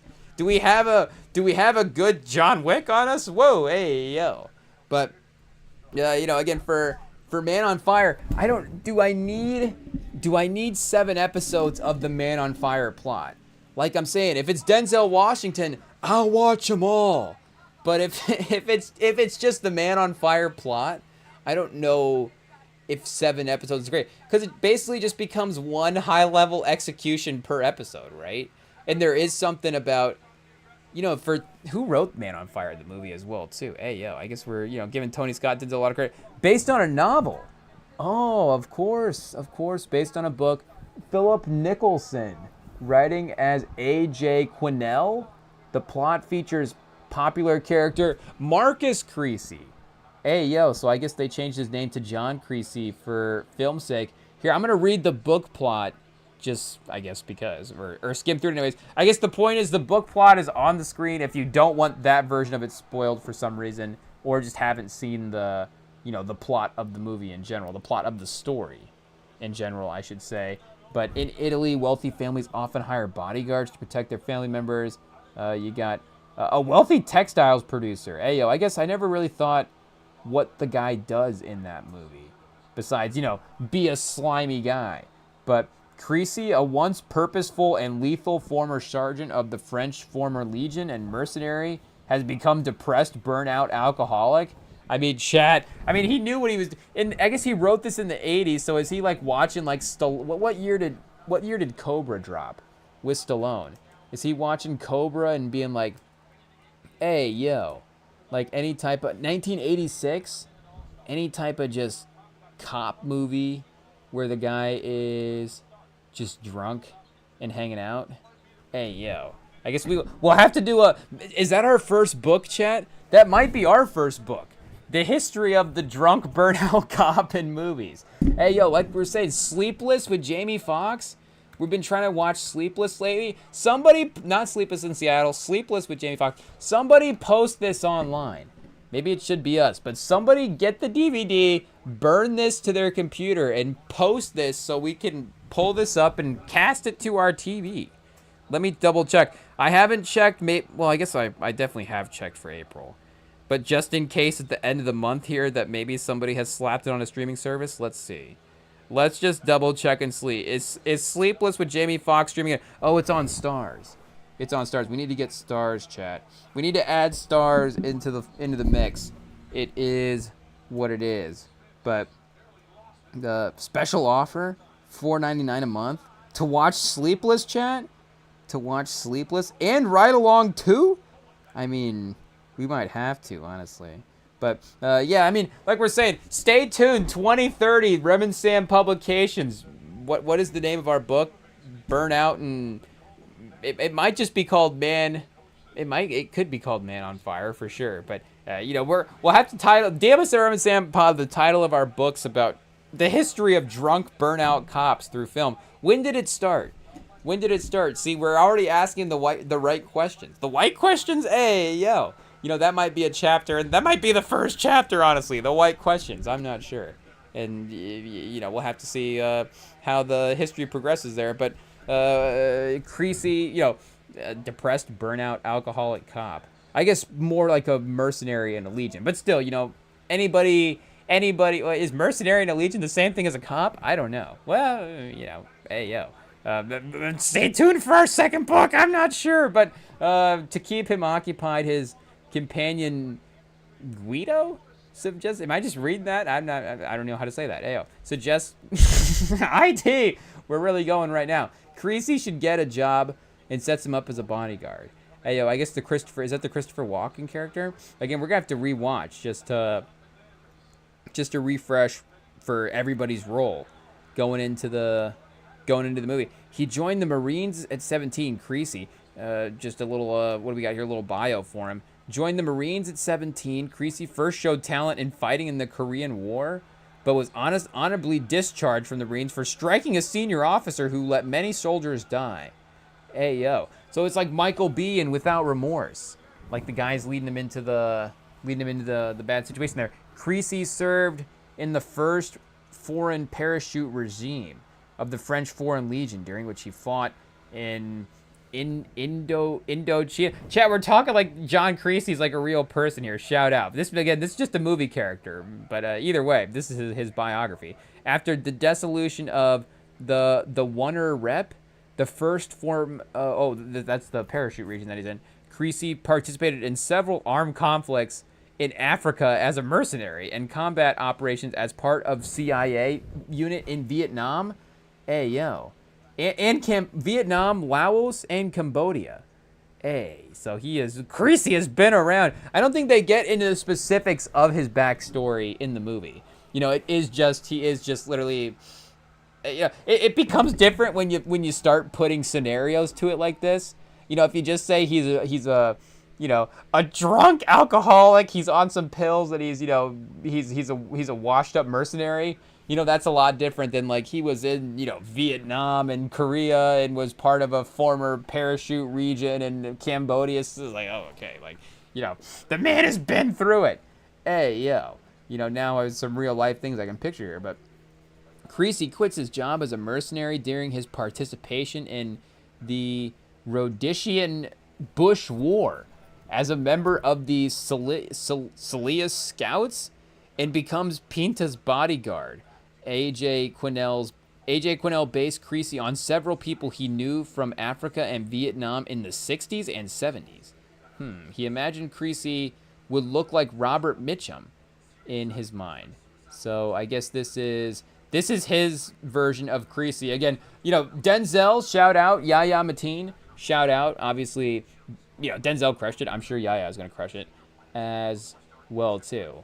So, it is fun that, I guess, shout out that they have been able to recast him and make him a black character like that. Because I'm sure is there an original Man on Fire movie that we're not thinking of before '04 or something like that? I don't think so. Sequels, some Creasy sequels. Wait, there's more, chat? Why are we just remaking Man on Fire? What's going on here? In this novel, Nadia and the 4-year-old daughter of Creasy and Nadia die in a plane. Oh, chat. Hey, yo, look at that. What are we saying? Flights are only good. Shout out to. We're not talking about real flight. We're talking about plane. We're talking about flight in movies. Castaway. It never goes well. It never goes well. You never just fly across the country. It is what it is. Creasy enlists the help of a man to kill him responsible for the act. Martha. Okay, wait a second. So in this novel, Nadia and the 4-year-old daughter of Creasy and Nadia die in a Pan Am flight on Pan Am Flight 103. So wait, does it crash or they just die on the flight? Oh yeah, the flight does crash. Hey yo, and I guess that's a real crash right there, as well too, unfortunately. But rest in peace. But Creasy enlists a man to help him kill the person responsible for that. Martha Gellhorn of the Daily Telegraph gave the book 2 stars and described it as imaginative and well written. 2 out of what? 2 out of what? 3 maybe? Andrew Flynn of Huddersfield Daily Examiner stated that the plot is based on real aircraft bombing and is a work of doubtful taste. Flynn stated that the story is gripping. The Croydon Advisor wrote the book as gripping, and that Creasy's determination, along with the title "The Perfect Kill," emotionally chill people. Hey, yo, so that one would start getting, a little dark there, and obviously, playing into the real life factors is a totally different thing there. But we got The Blue Ring. Wrote the book like the others. The same author as the Chrono described the story as tough/pacey. Okay, so and then Black Horn, and I guess we don't really have like plots for these movies or these books as well too. We just kind of have little reviews. Tense and taut, but the issue is that it rushes and underplays, which for the review expressed disappointment. And then A Message from Hell, 1996. Apparently, people were not favorably reviewing the next ones as well too. Oh, there was an OG Man on Fire chat. Hey yo, Scott Glenn. Of course, Scott Glenn. I don't know if Scott Glenn would be, like every Denzel role would be like a Scott Glenn role back in the day. Like, again, immediately there's a couple that I can think of, but Scott Glenn probably not playing. Hey yo, Scott Glenn as Malcolm X just does not work. I feel like we don't even have to say it, but I feel like for some of the action roles that Denzel had, like if Scott Glenn was in Deja Vu, I guess it could be. They're different movies for sure. Again, Denzel brings a level of gravity. Hey, yo, Minnesota's up by 9. I feel like we need to keep talking about Man on Fire because Minnesota is working right now. Ayo DeSumo. I guess that's where we started, right? Because we need the quote. Can we control F it here? Let's see. Artist. Can we find it? Oh, I guess because of this dock situation, it is going to be a little different. Let's see here. Can we... Oh, okay. I thought that was going to full screen. I don't know if we can... Oh, here we go. Can we search within the doc? Okay, chat. We might be getting closer. Find in document. Artist. Let us see what is going... Here we go. A man can be an artist in anything. Food, whatever. It depends on how good he is at it. Creasy's art is death. See, chat... I mean, Walken just really gives it something. Walken really gives it something. I think there's a little bit more there in the dialogue, or it literally is just the way that he plays it out. Does Walken hold those 2 lines out for so long that it just feels like a whole scene? Hey, yo. A man can be an artist in anything. In food, comma, whatever. That's just, I mean, Chad, is it that easy? Is it that easy to write scripts? You just go, a man can do anything and whatever, and Creasy's really good at it, and then you just give it to Christopher Walken and say, here, you know, make me look good. Hey, yo. Creasy's about to paint his masterpiece. I don't have to say anything else. I mean, no, objectively, that's a good paragraph, regardless. You know, you have to give him. He's cooking right there. He is cooking, that's for sure. And I'm sure, again, the book adaptation, I'm sure the book version of that quote is crazier. The Scott Glenn version of the quote, though, or what is it, the Scott Glenn version of Creasy? A man can be an artist. Scott Glenn can be an artist in anything, food or whatever. I guess that's more the David Attenborough version of Man on Fire. Is that what we need, chat? We need David Attenborough recasting the Christopher Walken role as Man on Fire, and now he's doing the voiceover. A man can be an artist in anything, depends on how good he is at it. Look at Creasy go. The art of the Creasy's artist done. Chat, we're trying. We'll work on the Attenborough. We'll work on the Attenborough in the off. That'll be our off-season game plan. Is the Richard Attenborough impersonation. We'll keep that one in mind. But hey, yo, we've got Denver right now. You know, I guess we can't say on the verge of elimination, but on the verge of being on the verge. Hey, yo, chat, they're 2 minutes away from being 2 minutes away. That might be a pause. But either way, we're a second away from going to break. We'll be right back. More playoffs, draft reactions, Man on Fire, script ratings, chat. I mean, we're all over the place. We'll be right back right after this.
All right, chat, we are back, and we are going to maybe get into draft reactions here. I guess we'll just see what happens in the last couple of minutes of this Minnesota-Denver game. We're going to get distracted by it anyway, so there's no use in pretending. But I guess, we can we just start walking that way, start pulling the draft up? I don't know. We'll keep the Minnesota-Denver game up here just for a split second. Just for a second, and Ayo Dosunmu as well too is just, again, speaking of man on fire, is painting his masterpiece. He's up to 34 points. I feel like actually the first thing we have to check is Ayo Dosunmu's contract. Is he a free agent? What was the deal he signed this offseason? Because if he's up for any type of increase, player option where he has any type of mobility. I guess here I was just gonna see. I thought they had a drop-down menu for search results. That's right, they don't. So we'll just go to Minnesota's team page here and get him pulled up. He could have signed, a little like 4-year situation. Oh, he is, chat. Would you? Oh, 25, 26. No, wait, yep, 25, 26. Yep, he is a free agent after this year. So he's making $7 million a year right now. Extension eligible.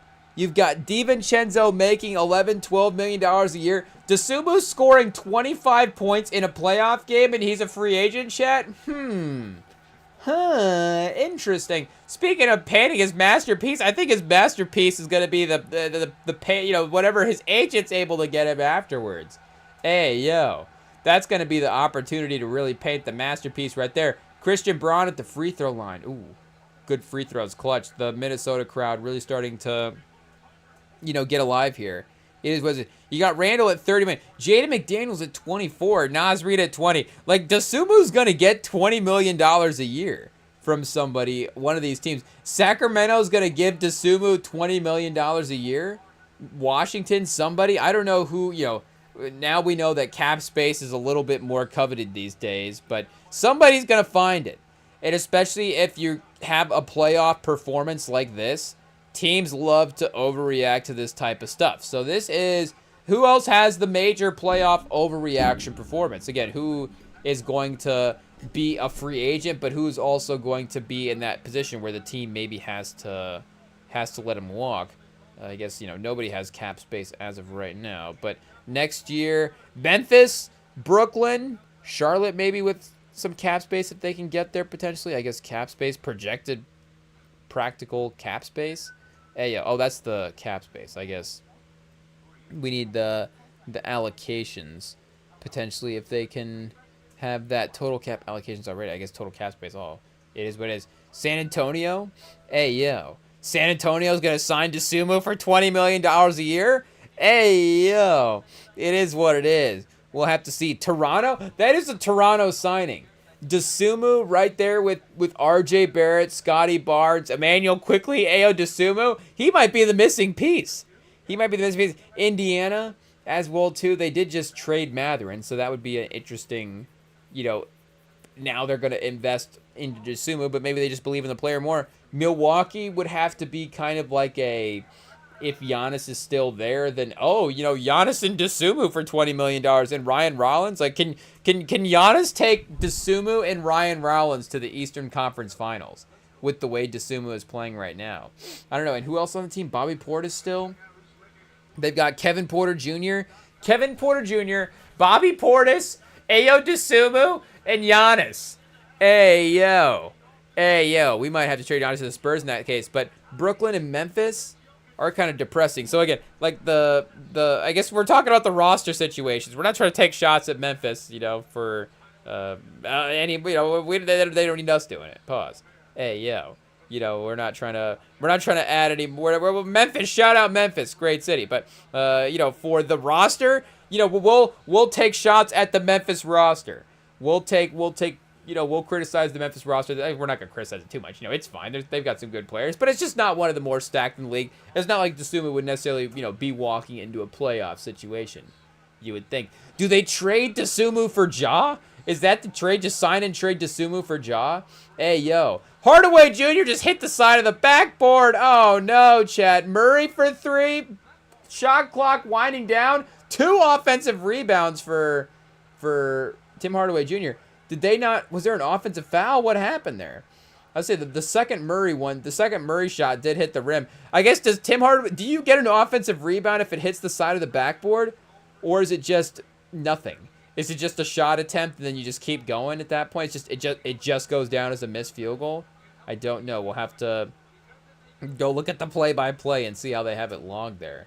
But Minnesota, a little bit of a cold streak. Can Randall close him out? Oh, bully ball, chat. Bully ball. He just took Cam Johnson into the post. Big time. And Cam Johnson, shout out, did hold up enough to where at least he forced the missed shot. Gobert tried to tip in. Pause. Jokic with the offensive rebound and the pass ahead to Braun. Unfortunately, it turned over, though. So 8-10 for the turnovers for Minnesota. I don't know if Braun almost just stopped running on the route there. It looked like now McDaniel's firing a pass to the baseline, trying to get it to Randall. Another turnover. Minnesota now 11 turnovers here. So we're locked in, Chad. We're locked in. We can't go to the draft quite yet. We'll just have to keep an eye on this game. And the ESPN is way ahead of the Sling TV at the moment. Sling TV is at 4:02, 4:01. Do we have a timeout? Oh no, the clock is moving right now on the ESPN. So I guess maybe a minute 10 ahead, but that is still, a good chunk at this point in the fourth quarter. We've got 3 minutes left. It is what it is. So forgive us if our reactions are out of sync with the score of the time that is being displayed. But we've got a little hook shot by McDaniels. Is that two McDaniels jumpers that he's tried to take here at the end and just not quite been able to get to go? So we've got Randall now switched on to Murray. I don't know if you want to attack that a little bit more. Jokic trying to go at Gobert. Can Jokic score over Gobert? He cannot, Chet. Jokic cannot score over Gobert. They don't call a foul. It's physical basketball, but I think it's good defense.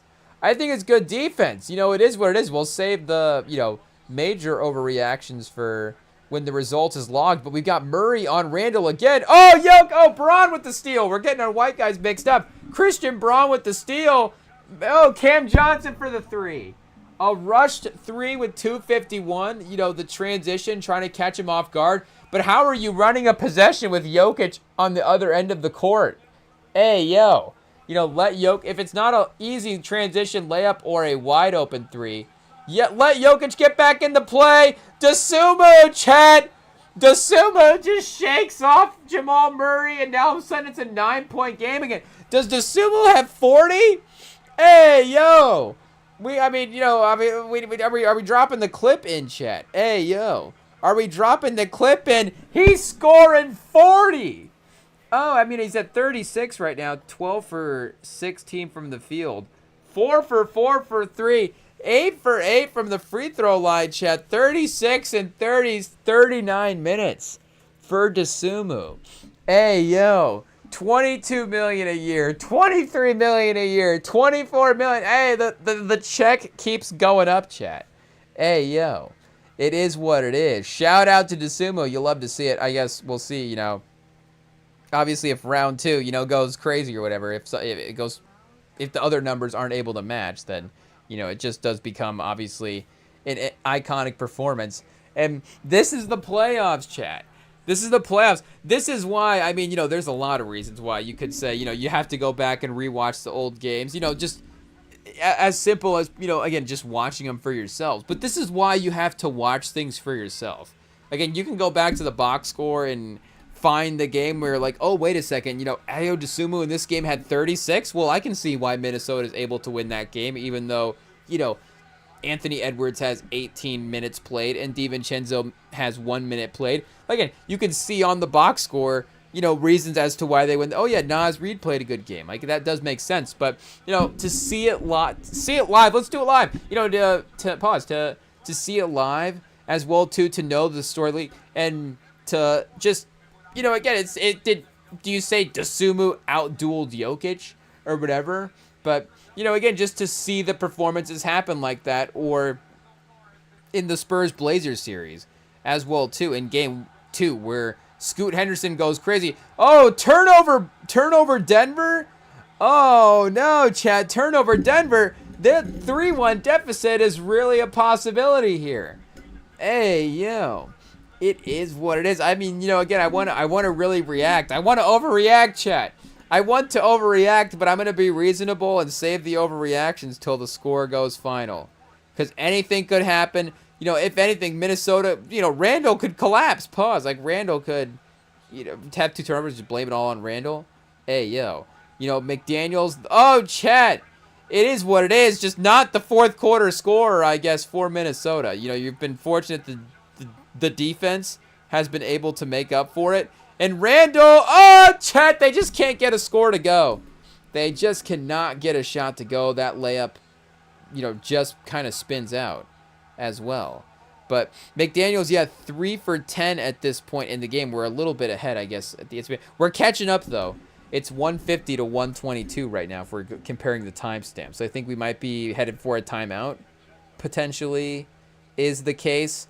A little dribble handoff. Dosunmu, check, Gobert, pick and roll. Oh, Dosunmu. Oh, chat in the mid-yawn. The play can't say he can't take a basket while we're mid-yawn. There we go. The 3! The 3! Chat, Dosunmu. Hey, is that what gets him to 36 or is that 40 now? 39? 39, chat.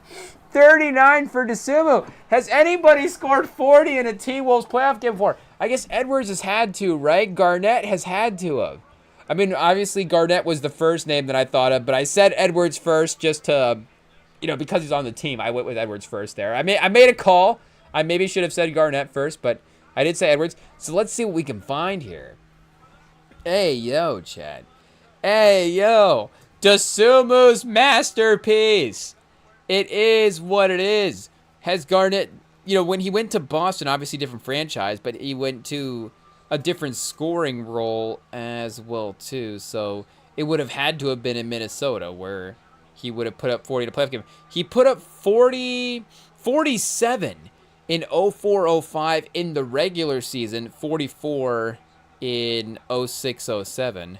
And then, high 20s for Boston. 31's his highest for Boston in his career. 47 for Minnesota. So his playoff career high in Minnesota was 35 in 02-03, it looks like. I guess he could have done it a couple times, pause. But, multiple 30-point games over those stretch. Had a 33-point game performance in Boston. So this was game 2 of the Western Conference first round. Ultimately a 6-game series. But Minnesota, hey, they were up 2-1 at one point. It is what it is.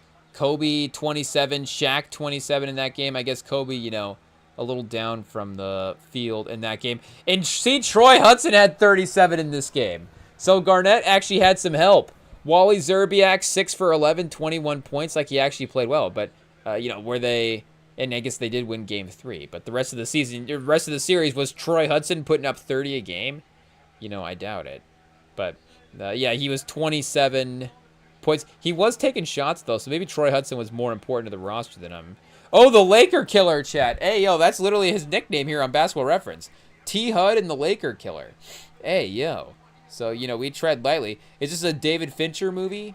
I'm not sure. But the Laker Killer in 2002, 2003, 14 points a game for Minnesota, 12 shots. So he was like, an important offensive factor, but upping that to the high 20s is, a different level of confidence. Still riding a little bit of the high, I guess, of the last game there. The next game, 9 for 18, 28 points, 5 for 11 from 3. He's balling. He's trying.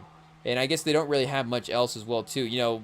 Mark Jackson, Kendall Gill, Rod Strickland, Gary Trent, Joe Smith. The bench has some good names. Hey, Joe Smith.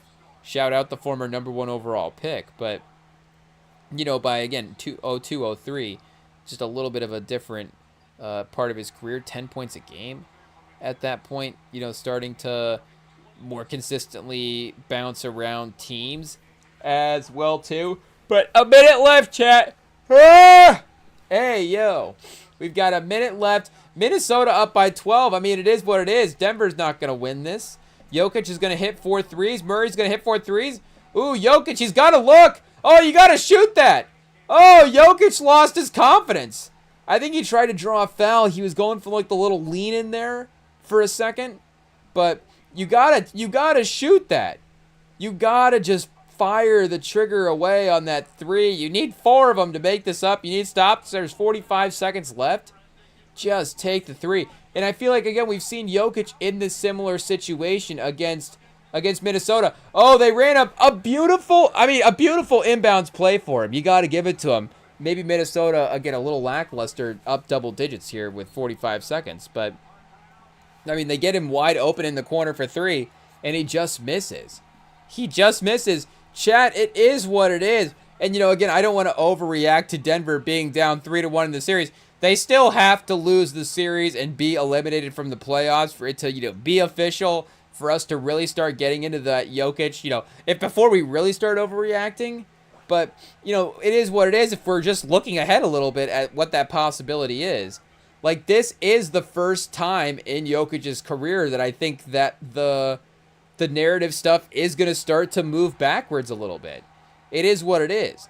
Like, there were definitely those question marks early on in his career because of, you know, they still, obviously, we just needed to see what that playoff success would look like. But ultimately, you would say it would have been due to maybe the team being injured and what the state of the roster would have been, you know, more so than, again, the Jokic performances or the Denver achieving narratives. You know, there always was a built-in excuse as to why Denver had the playoff that they had. Even last year, you know, they ultimately lose in a tough-fought series, but to a better OKC team. Hey, yo, chat, I feel a sneeze. I feel a sneeze. Hey, yo. Hey, yo, it is what it is. Are we going back-to-back, chat? Hey, yo. I guess modern NBA, nobody goes back-to-back. Pause. It is what it is. So, apparently not. One sneeze and done. Hey, yo. We'll see. Not a dynasty sneezer over here. I guess we do know some people that are dynasty sneezers, chat. It is what it is. Make no mistake. They'll just rip off 5-6 in a row. You're like, holy cow, this guy's an MJ over here. But what are we saying for Jokic? I don't know if that. Well, we might have to workshop that one. I'm not sure if that's our finest one. But for playoffs, 18-19. I mean, you know, he's still making multiple playoff rounds for the most part. 21-22 would have been the only time that they were eliminated early from the playoffs. And, you know, again, if I'm not mistaken, Jamal Murray was not in this series. Yeah, Golden State, this was a little bit of a banged-up Nuggets team. Did they have DeMarcus Cousins in that playoff series? I don't remember. But so that would have changed things. I don't know. It was Jokic, Monte Morris, Will Barton, yes, Eric Gordon, and DeMarcus Cousins, yes. Bones Highland, Austin Rivers, Bryn Forbes. So, you know, again, Monte Morris and Will Barton, the leader in minutes played for the Denver Nuggets in this series. So maybe it's not all too surprising that they did end up losing to Golden State that year. Monte Morris, very, very good, you know, third guard for sure, in a little bit of an elevated role. Again, Jeff Green, you know, just not enough, not quite enough against, hey, yo, Klay Thompson, chat. It's about time. It's about time we mention, you know, Klay Thompson. Buster, hey, yo, buddy, Klay Thompson. Watch it, pal. I don't know, you know, Klay Thompson, call in and defend yourself. That's really what we need, right, chat? Is Klay Thompson to call in and defend yourself. Everybody DM Klay Thompson on Instagram and tell him to call into the Rem and Sam pod and defend himself is what he needs to happen. Speak on it, Klay. Hey, yo. But what are we saying? What Klay? And do we need to Google Klay and Diana Rossini? What's going on? But hey, yo. But anyways, back to the 2022 playoffs. What was Klay up to back then? I'm not sure. But because this this is the first time that Clay has been in a celebrity relationship, right? And I don't know if once Clay gets the celebrity part of it, I think is different. Say what you want about NBA players. I'm sure again, we tread lightly. I'm sure at the end of the day, Klay Thompson's, everybody will, it is, maybe not speak on a day of. But the point is, the celebrity part of it, I guess we'll see if, that's something that Klay Thompson is, I guess we'll see, as well, too, now, if the celebrity part of it is something that they'll accept. Not just Klay Thompson being like, well, I guess I'll date another celebrity, but either way. Is that our analysis of it, chat? What are we even saying? I don't know. I guess Megan Thee Stallion, call in and if you want to talk about it. Really, everybody, DM Megan Thee Stallion on Instagram and let her know. The Rem and Sam pod is here for if she wants to call in and talk about it. But either way, for the 20, we can distract from the conversation by talking about basketball. I actually don't think that that's probably the right way, but. And especially about a series that the Golden State Warriors won. Is this the year that Steph took them to the title as well too, 21-22, or was that 22-20? I mean, I guess 22-23 was the next year. Oh, chat! They're getting involved! Is this Randall and Jokic or Randall and Bruce Brown? I can't tell if Jokic is in the fight or if he's trying to break it up. He's just kind of like standing there right now. Any minute, a Jokic brother is going to walk onto the court. Are the Jokic brothers there? I guess it's in Minnesota. Oh, chat, the rivalry is real. The frustration is real. That's how you know that's how you know they're the better team, Denver. Is they're fighting right now. Is they should be winning this game and they're upset. It is what it is. I think it is Jokic, chat. We were looking away as that got started. So as I looked up, I just saw the what do we say? The scrum. Hey, yo, speaking of man on fire, this really has turned into an action sequence. Hey, yo, Julius, we need to get Julius Randle in a guest appearance, chat. Was he in, I feel like he has some acting credits. Was he in, what's the name of that Adam Sandler movie? Hustle? Was he in Hustle? I don't know. Let's see what we have here. But was he in Uncle Drew? Backstage Lakers. I guess maybe not too many appearances at this point. I could have sworn he played in a basketball movie. MVP 2017. What is this? Trainwrecked? Is he in one of those movies? There's got to be something. Gronkowski is in this. Okay, so this is like a real life situation. Business owners, entrepreneurs, and investors pitch their products to the biggest names in sports. Oh, Shark Tank with Gronk. Okay, so shout out Gronk. You love the idea for sure. Julius Randle, I guess, doing some investing back in the day, but maybe Julius, I guess he hasn't got into acting yet. We just got 2 acting credits on here. The NBA on NBC, only a 6.8 on IMDb. Hey, yo, that's disrespectful. And then also an acting credit on the FanDuel Sports Network. So we need to get Julius Randle actually cast in a basketball movie, I guess. Get him in Man on Fire. Hey, yo, did Jokic get ejected? Jokic getting ejected down 3-1. Does that mean he's going to miss time in the next game? Is there any consequences there? There's only 1.3 seconds left in this one, so, what's the ejection really doing there? But the police are escorting him out, chat? Hey, yo. I just saw there was a guy with the police vest walking behind Jokic as he was walking out on the court. I guess he is in the away territory, so it's not, it's not like they have to eject him out of principle. They're ejecting him because, also he was fighting the guys as well too. But, because it's fun to eject other team's players. I don't know. Hey, yo. Oh, and they almost hit the full court shot as well too to end the game. But right there, chat, 3-1. Minnesota leads. So, we're in a more chipper NBA playoff mood because, again, the Spurs were able to thankfully close out that fourth quarter and take a 2-1 series lead without Wemby.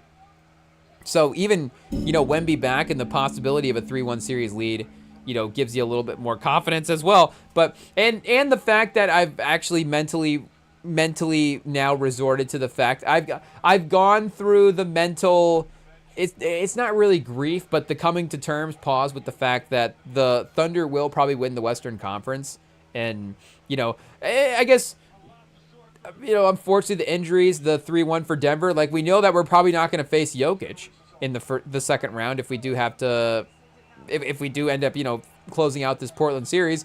And again, I don't want to say that, it's a benefit to the Spurs. I don't want to say this early on. That's a benefit to the Spurs. They're going to play an injured Timberwolves team. But, a non-full strength Timberwolves team, it is what it is. So, Jokic pressing up on McDaniels at the end of the game, I don't know if it's worth an ejection. McDaniels did have hands on Jokic, but again, Jokic was in his space. So both those guys were just kind of going at it, and then the teammates getting involved, I think, kind of escalated everything. We need what Ayo Dosunmu highlights. I mean, shout out. Did he get to 40? Let's check here. I guess 39 probably the number. 43, a season high in a regular season and playoffs. So yeah, it does not say franchise high. Let's see if we can find some records here. I guess again we saw Garnett specifically, his playoff high was 35. But what was the number that Troy Hudson had in that game? 37. So he might not even have, again, just from the scoring number. Obviously Garnett's still the leader of the team. We're not saying anything about that. But I'm just saying he might not even have the highest playoff scoring number from that time frame as well, too. I just don't know. Let's see what we can get here. Do we have game highs, leaders here, season leaders, career leaders? No, we want, most points. Are we going to have to ask? Let's see if we can do some research on Gemini here. Let's see if Gemini is reliable in this aspect. Most points in a T-Wolves playoff game. I guess what player, should we be more specific? What player has the most points in a T-Wolves playoff game? We'll see. It could be Anthony Edwards, could have a 50-point performance in there that we're not thinking of. Stephon Marbury, 44. Oh, so he was 1 point off, chat.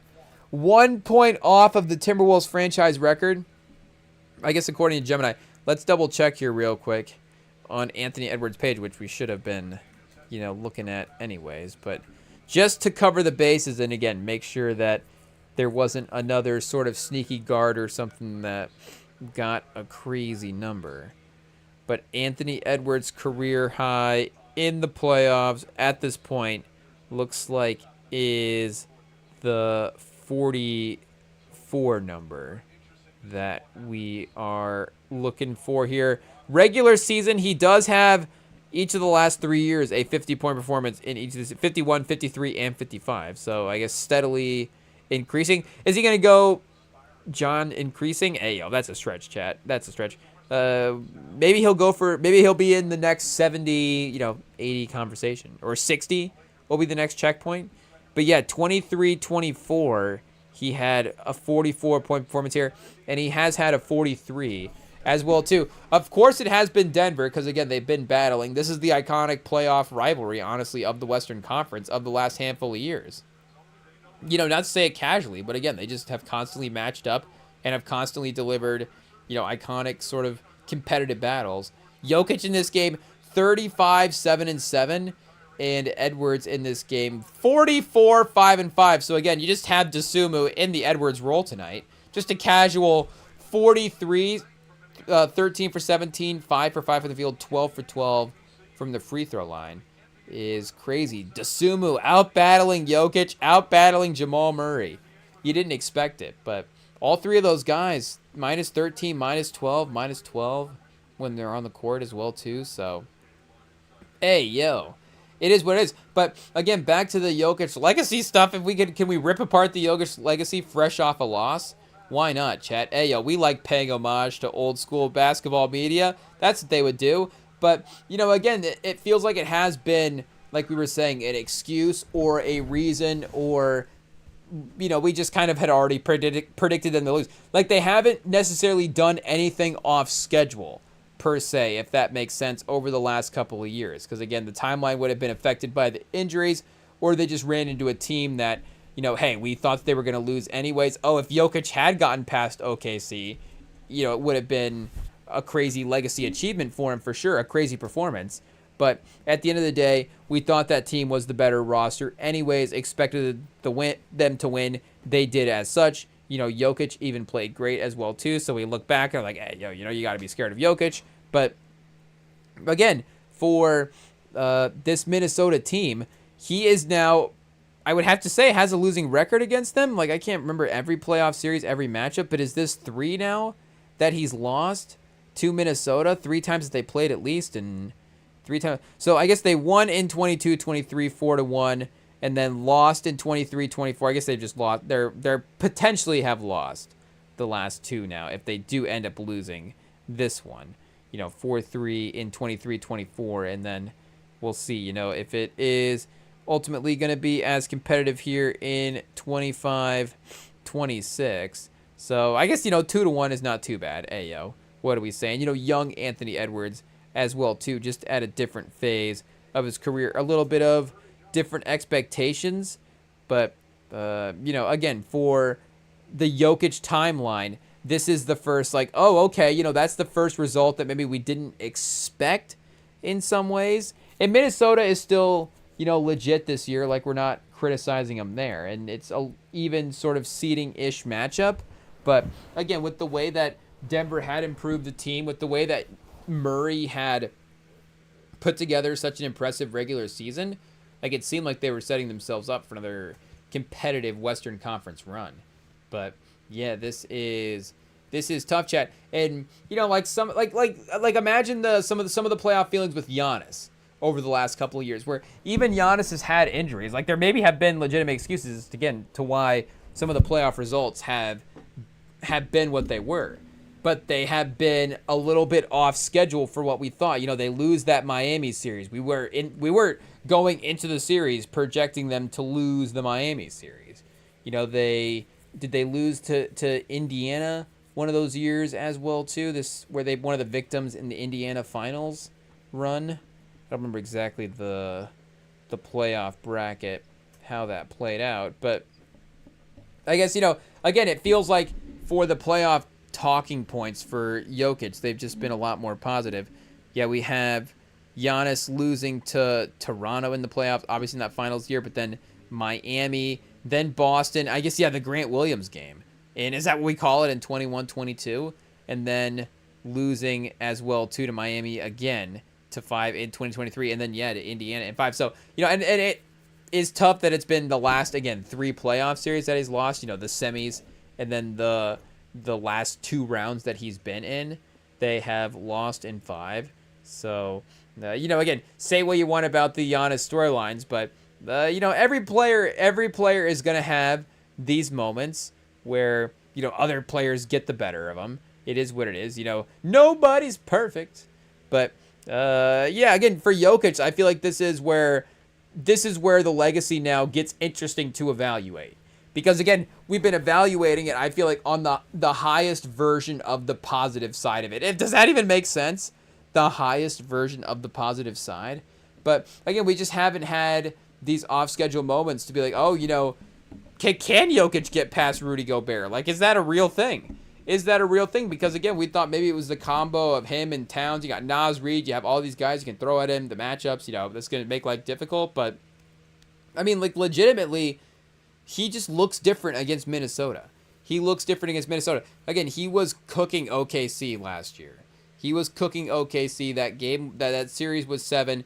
I guess in some, they had their moments as well too, where they were throwing Caruso at him. They were, again, they were doing everything they could to stop him. So sometimes they had moments where it was like, oh, that's interesting. Caught him off guard a little bit. But at the end of the day, it was just like, can we outlast what Jokic is going to do in this series? And for Minnesota, they've legitimately been able to get the upper hand now in the last couple. And I don't know if mentally, again, I would have obviously we'll have to see if Edwards is playing in these next couple of games. Can Denver rip off 3 games in a row against Minnesota without Anthony Edwards? Again, like we're saying, much more likely. But for the confidence in general, I don't know if I would have confidence for them to do that. Again, like I'm saying, it's more likely, but I don't know if I would pick it necessarily. Like, I think, as historically speaking, as it should be, I feel like we could confidently say the series is over. Again, I'm not going to not going to write anything off at this point, but I am, mentally, like I'm saying, given the series to Minnesota now. And we were having Jokic up all these legacy rankings, top 20, top 15. Is he going to be in Magic and Bird territory at some point? It's like, Jokic has one finals. He has one finals appearance. Does he have, how many conference finals appearances does he have? So it's like, hey, I'm not trying to rewrite the legacy the other way. Jokic is now no longer not a top 50 player of all time. Again, he's one of the great offensive players that we've ever seen. He has, the hey, what are we trying to say? We can't even defend him now. He's losing to Rudy Gobert. The way he's able to, in theory, elevate the floor of his teammates and the players around him is incredible. Again, the way he's able to get their best basketball play and adjust his game, but also fit his game and find the ways to score and pass around all those players. Just like, he's just this crazy high IQ offensive player. And like we've said as well, too, in the past, a very, very competitive defensive player that does his best to hold up on that end of the court. But, is Jokic better than Magic now? Is Jokic better than Bird? Again, are Jokic and Giannis? Giannis has defensive player of the year MVP argument. Can we now officially bring Giannis back into the conversation with Jokic? I mean, hey, yo. Check the tapes, chat. Check the tapes. Hey, yo. Like, we've been over here saying that Giannis has been, got to be on the same tier with Jokic. And, at least it's been close in the last couple years anyways. And I know that maybe Shea as well, too, like, put these guys in tier. But just because of the way that their careers have run parallel to each other, it's more comparing the legacies alongside of them as well as their status in the league together. But like I'm saying, I feel like they have been close the entire time. Hey, yo, IT, go back and listen to some of that stuff just to double check. But I feel like 80% of the time it works. 60%. What does it say? 80% of the time it works. How much? 80% of the time we're 50% of the time positive about Giannis. No, 80% of the time we're 100% positive that Giannis is as good as Jokic. Like I said, about 80 to 90% of the time. So now I feel like that is, it's reasonable again. People will listen to us. We're not crazy. Can Giannis get a win against Rudy Gobert in a playoff series? Again, Giannis hasn't been as healthy as Jokic has in the regular season recently as well, too. But, again, he was, not to say that I'm happy but I mean, was Jokic starting to get on Tim Duncan's corner as well, too? Was Jokic starting to get on Tim Duncan's corner? I mean, again, Tim Duncan, has had his playoff series where he's had his early exits and you're going, oh, wait a second. I didn't necessarily expect that from this Spurs team. But Tim Duncan also has 5 titles, 2 MVPs to what? Jokic has 3 MVPs. But Tim Duncan has 3 finals MVPs, 15 All-NBAs. Is Jokic going to make 15 All-NBAs in his career? And then 15 All-Defenses for Tim Duncan. Hey, yo. And people that say that Tim Duncan can't can't guard anybody in the modern era. If Rudy Gobert can be shutting down Jokic, I mean, Jokic is not scoring against Tim Duncan. Obviously dramatic, but you get the point that we're saying. A good defender can probably be competitive across eras. Even if you look at him and go, oh, Tim Duncan, he's not an athlete. He's not an athlete. Hey, yo. Is that really the thing that we're excited about, Chet? Anybody that is on the verge of passing Tim Duncan legacy-wise, we are excited when they lose playoff games. It is what it is. If Steph didn't win another finals, would I be upset? He has enough, Chet. He has enough. He doesn't need to be passing Tim Duncan for finals. He doesn't need to be tying Tim Duncan up. It's okay. I don't know if we need to be motivating him like that as well, too. But Jokic is at 7 All-NBAs right now, so he needs 8 more All-NBAs. How old is he? 30? Is he going to make... If he plays till he... LeBron's 40... Is Jokic going to play till he's 41? Is Jokic going to play 22 seasons in the NBA? Again, because LeBron has played that, and because now guys just play 20 years. I guess he might. Jokic might play 20 years. But what if Jokic plays 18? Is Jokic going to make All-NBA the next 7 years in a row? He would have to. So, I mean, we're... is Jokic going to... Is an extra MVP? Can that make up for a couple All-NBAs? I guess so. He's got the assist champ and the rebound champ. He did lead the league in those categories. this year. That is impressive. You know, he hasn't led the league in scoring yet, not to challenge him there. I guess neither did Duncan necessarily. But, you know, again, one-time NBA champ, one-time finals MVP. I guess he's got the Western Conference Finals MVP, so there's 2 MVPs in one season, you know, catching up to Tim Duncan in that way. Hey, yo, 8-time All-Star. And, you know, again, just sort of the numbers case as to how good his overall stats would be. But like I said, maybe he is, you know, modern day Wilt in more comparisons than one. You know, Wilt minus about 19,000 what about 19,000 what? Ayo, points at this point is what we're saying, because he hasn't played as many games. Ayo. But yes, anybody that thinks Jokic is better than Tim Duncan, get out of here, chat. Ayo. Get out of here. With that, we got to take one more break. Go tell your friends that Tim Duncan's better than Jokic, and we'll be right back.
All right, chat, we are back. Let's see if we can rip through some draft reactions here now that, of course, day 3 is in the books. Shout out to everybody that got drafted. Great day. Love seats for the families, blah, blah, blah, blah. Hey, anyway, do we start with the Colts because of the first team listed here? Is that alphabetically? Does the league know that they're the best? I don't know.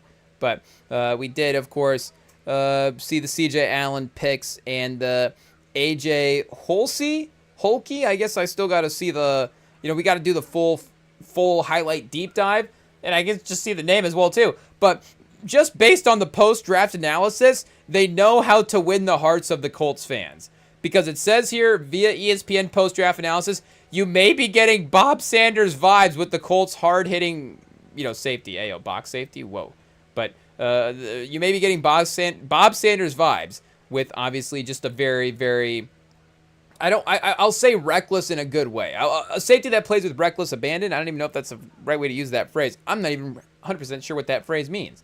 But, for the most part, Bob Sanders just throwing himself around, and it worked out most of the time he was in Indy. And unfortunately was not able to be healthy that much. I guess that would be the thing for a Bob Sanders type player would be, does that mean that a guy like A.J. Holsey is able to, is he going to be more likely for injury or something like that? But, again, if the play style is similar to Sanders, when he's out there, and, obviously Sanders is just a very, very talented safety as well, too. It's just, more so than the way he played. He was just a very, very, very good safety. But he was Defensive Player of the Year and first team All-Pro. Basically, both seasons he started all season. So he had 2 years where he played more than 6 games, but both of those years he was the best safety in the league. So, again, any way you want to talk good about a Colts draft prospect, make the Colts feel good about that, you do say that this player reminds you of Bob Sanders. It's like, whoa, wait a second. What just happened? Because Bob Sanders might be, arguably the single best defensive. I mean, this is really like a nostalgia trip in some way. Obviously, like we were saying, when nostalgia trip is a strong phrase for it, but you had Ballard taking Darius Leonard early in his career as a GM there, and Darius Leonard being one of the great, Colts linebackers legitimately that the Colts have ever had. He had a great career in Indianapolis, and one of the great picks because of that Ballard has made. So, kind of going back to the inside linebacker, Bob Sanders type safety. It's like, okay, is this going to be another iconic Colts draft? I don't know. And we got a guy named Gums, George Gums Jr., shout out, edge rusher out of Florida. The Ohio State edge rusher, unfortunate. We'll have to see what we trade him for at some point. But Deion Burks out of Oklahoma as well, too. I did really like him, watching him play at Oklahoma, but apparently fell to 7th round of the draft. I guess I don't know what it says. What says there? Concerned due to his lack of size. Oh, pause. 5'9", 180? Hey, yo. I mean, what the Falcons drafted that Zachariah Branch guy. He's short, right? Hey, yo. I mean, NFL receiver terms, we're talking combine short. I guess the Falcons are right here. We can go over and take a look. And he did fall in the draft because of that, but still. 5'8", 177, and they picked him in the 3rd round. Hey, yo. Our guy's 5'9", 180, and he's too small for the 7th? What's going on here? Burks posted outstanding tested numbers at the combine, finishing in top percentiles of every drill for wide receivers. He is a fluid route runner who has the ability to break down defenders on double moves before bursting out of his routes. Though he possesses the speed to take off the top of the defense, his top-end speed does not consistently translate to the field. But he displays good awareness along the boundary. At the next level, his ability to fight through contact will be a concern due to his lack of size. He will also be a liability as a blocker, needing to sustain his blocks more at the point of attack. But the Colts tried to draft a guy like this a couple years ago, Anthony Gold, out of Oregon State, and we ended up taking him in like the 5th round. It was for, I don't want to. It's more on Ballard. Ballard doesn't necessarily know the fourth and 5th round as much as maybe you think. But I guess everybody has their hits and their misses, and you swing for the fences sometimes and you miss. It is what it is. And Gold's a good special teams player for sure. But there was maybe a little bit more of like, is he going to be a gadget guy receiver potential? But Deion Burks was like a legit number 1 receiver at Oklahoma when he was out there. I don't know if we can look at his stats And, I guess it's not like he was playing with, Baker and Kyler in that run as well, too, Hurts or something like that. But for still, obviously, was it not Jackson Dart? Jackson, is it Arnold? Who was their quarterback? They did lose, they did win, I guess, against Michigan early in the season. And he had a good game as well, too. I just don't remember his name. Hey, yo. It is what it is. Chat, it's a sign that, we're getting old. Hey, yo. Obviously, we're joking. I just like saying that to make the old-timers mad. Mateer, that's the guy that we're thinking of. 14 touchdowns, 11 picks on the year. So, yeah, Burks only had 620 receiving yards. Isaiah Sentenga with 965 and 8 touchdowns as well, too. So I guess another name to keep an eye on there. But Burks was, I guess, maybe a little lower at Purdue as well, too. So, I guess catch him on the right night with the speed, like we're saying. He has the ability to look like a number one receiver is maybe the right way to phrase it. More so than be a number receiver. What was his game against Michigan? We always have to check that to see if we're biased. At Purdue, I guess 4 for 33. Nothing crazy there. Yeah, see that there we go, chat. His best game of the season was against Michigan. 7 catches for 101 yards and a touchdown. So against Michigan, he looked like a number one receiver. Great first round pick or great 7th round pick for the Colts. He should have gone way higher. It's basically our case. But also against Alabama as well, too, in the college football playoff. 7 for 107 and a touchdown. And again, blame it on Mateer. Is it Mateer's fault that he wasn't getting the numbers? I don't know. I don't think he was playing with great quarterback play at Purdue as well, too. Though, wait a second. Was he... I guess, no. Not Pavia. Ayo. Pavia... Where was Pavia at, chat? Pavia was at one of those Wake Forest gold schools. Was it Wake Forest? Because he was playing against Alabama, right? Vanderbilt. That's what it was. Vanderbilt. I don't know. Maybe Purdue did have a random decently quarterback over the last couple of years. I'm not sure. We can maybe look and see if a name sounds familiar. Ryan Brown is the leader last year. Okay, maybe not. I don't know.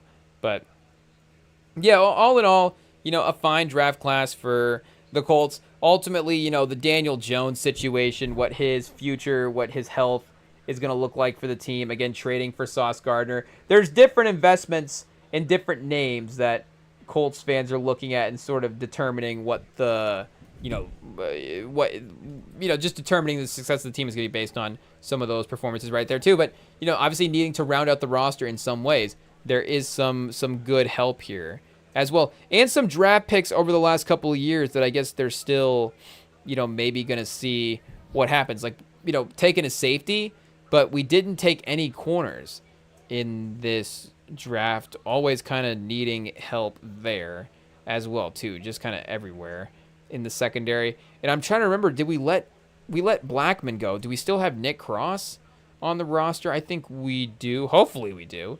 Hey, yeah, we can't let all of our decent safeties walk. Oh, we did, chat. We got Bynum though in free agency a couple years ago, who is nice. But I wanted to say, yeah, that I thought maybe, is he in Washington?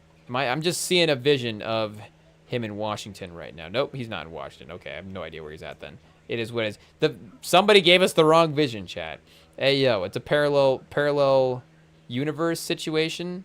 I'm not sure, but then I guess we could check the roster here. They just could have him not in the starting lineup. No, he is not on the team. That's right. We did get Jonathan Owen though. Shout out Simone Biles' husband. Shavarius Ward, we got him. Yeah, Sauce Gardner as well too.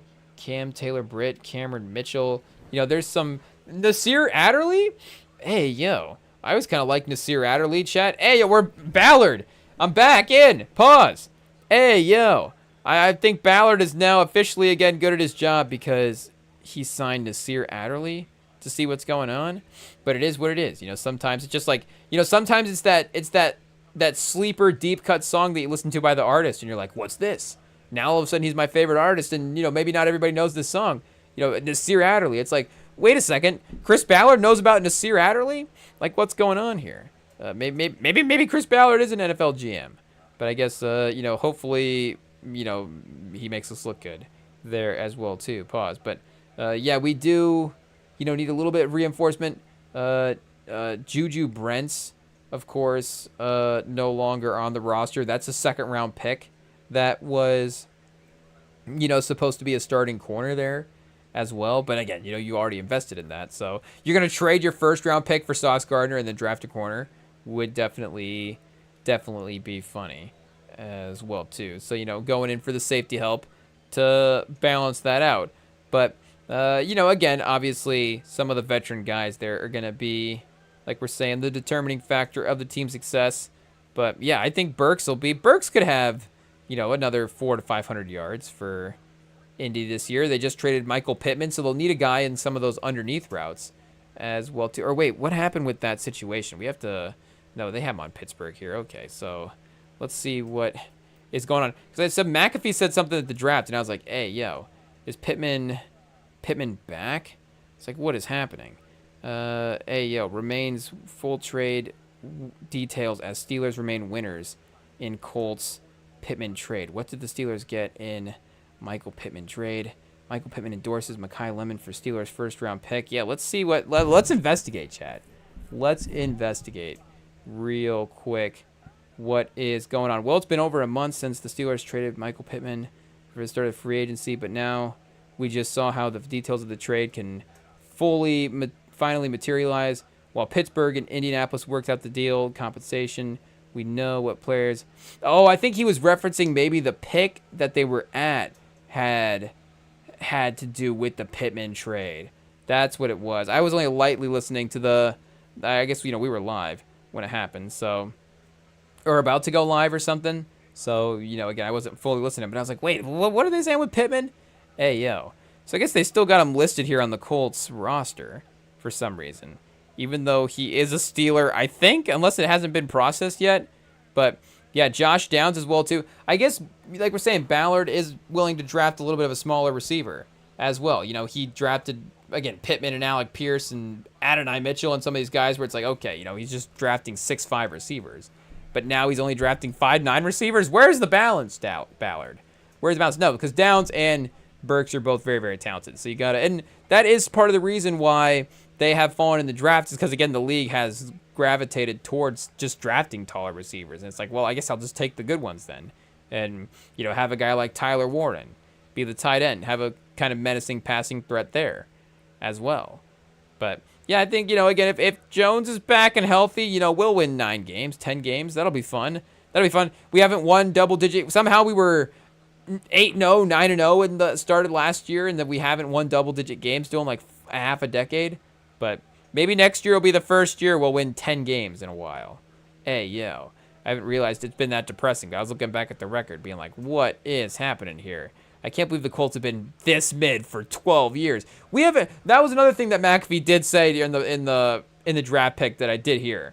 Where I was like, he's like, the Colts haven't won the AFC South in 12 seasons. And I was like, wait a second. It's been 12 years since we won the AFC South. I mean, we had a run there where we won the AFC South for 12 years in a row. So maybe it's just the, is the runway of that, like it's equal. So now that, it's registered, it's like, okay, and the runway of that is up. Then, now it's starting to sink in as a fan. We're like, wait a second. What is going on here? There's been some playoff appearances, some decent seasons, like 11-5 in 2020. Hey, yo. And, again, I wouldn't say for the most part the expectations have been there. So it's not like, they've been disappointing already. It's not like they've been extra disappointing once the season starts. But, I mean, yeah, with Manning, obviously, I guess not 12 in a row. 4th in 2001.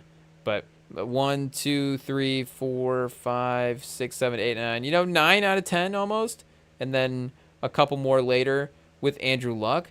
But since 2014 was the last time we won the division, 11-5. And since then, 8-8, 4, 10, 7, 11, 9, 4, 9, 8-8. So like a bottom third team in terms of wins. Hey, yo. It is what it is. 572 and 519 and 8. Chat, we're almost 500 as a team overall. We need to get that record back up. That is depressing. That is honestly, you can't have this many seasons. You can't have this many seasons. I guess weirdly the Colts are kind of a mid team. That's why they did move. Just boring old franchise. Look at that. From 84 to what? I mean, literally till Manning got there in 93, they didn't win double-digit games. You know, that 9 and I would say they had that season where they made the conference finals as an underdog.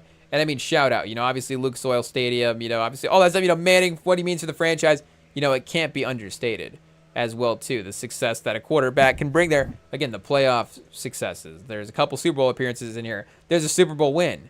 Hey yo, you can't take anything. You can't take it all for granted, because then you just go right back to being this team, mid, and just, you know, boring old veteran quarter. I mean, it is what it is. I would just start getting mad here on a Saturday night. But, you know, regardless, you know, we're back with another boring old veteran quarterback, Chad. It is what it is. But, you know, we got some fun weapons. You know, CJ Allen will be a good middle linebacker. Like I said, the Colts are weirdly a good linebacker team as well, too. I don't know. Can we find the all-time tackles leaders for Indy here real quick? Because there are some fun, you know, Colts names. Dwayne Bickett. I was like, okay, there was like a 70s, 80s guys that I was thinking about that I couldn't quite remember. Dwayne Bickett is the guy. One-time Pro Bowl, but the career leader for the Colts in tackles. So, yeah, again, just like a fun linebacker. Hey, yo. Half a decade long run plus of, you know, way over 100 tackles. Ripping through the league there. Jeff Harold, 1,000 tackles for the Colts as well, too, as middle linebacker. We've got Gary Brackett, 500 solo tackles as well, too. Shout out, you know, part of that Super Bowl winning team in 07. I guess those are the main guys. And Leonard as well, too. Though Leonard, the career numbers, I guess, 385 career tackles. Hey, yo. You know, shows you the run the big guy. I was going to say, he had 3 Pro Bowls and 3 All-Pros. So the peak of his powers was as good as any of these guys, but I guess it was a little bit shorter. You know, 6 years in Indy is not all, you know, it's enough for a team run, but as a career, obviously, you know, it is a little bit shorter there.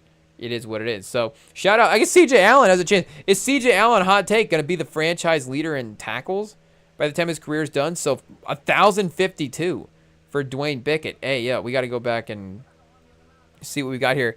And then Harold at 1,036. So maybe he joins the 1,000 club? I don't know. He played for Indy for 9 years, Seattle for 2, Carolina for 1.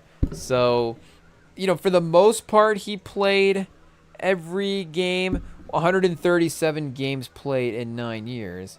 And then, I guess, the amount of tackles as well, too. So he's playing 15.2 games a year. And he is getting, I guess, hey, yo, chat, we can't do math. It is what it is. I guess we'll just figure out how many tackles he is getting per year. 1,052 divided by 9, 116 tackles a year. So he needs 117 tackles a year to be able to get Bickett's record as the leading tackler for the Colts. I mean, it's possible. It's possible. I mean, you know, what was the Leonard run again? You know, you know, I guess I'm not going to cap him out at 6 years for Indy. But, you know, either way, you love joining the legacy, like we're saying. And then the legacy safety. So, shout out. I guess we're not going through the draft. We're just talking about the Colts draft.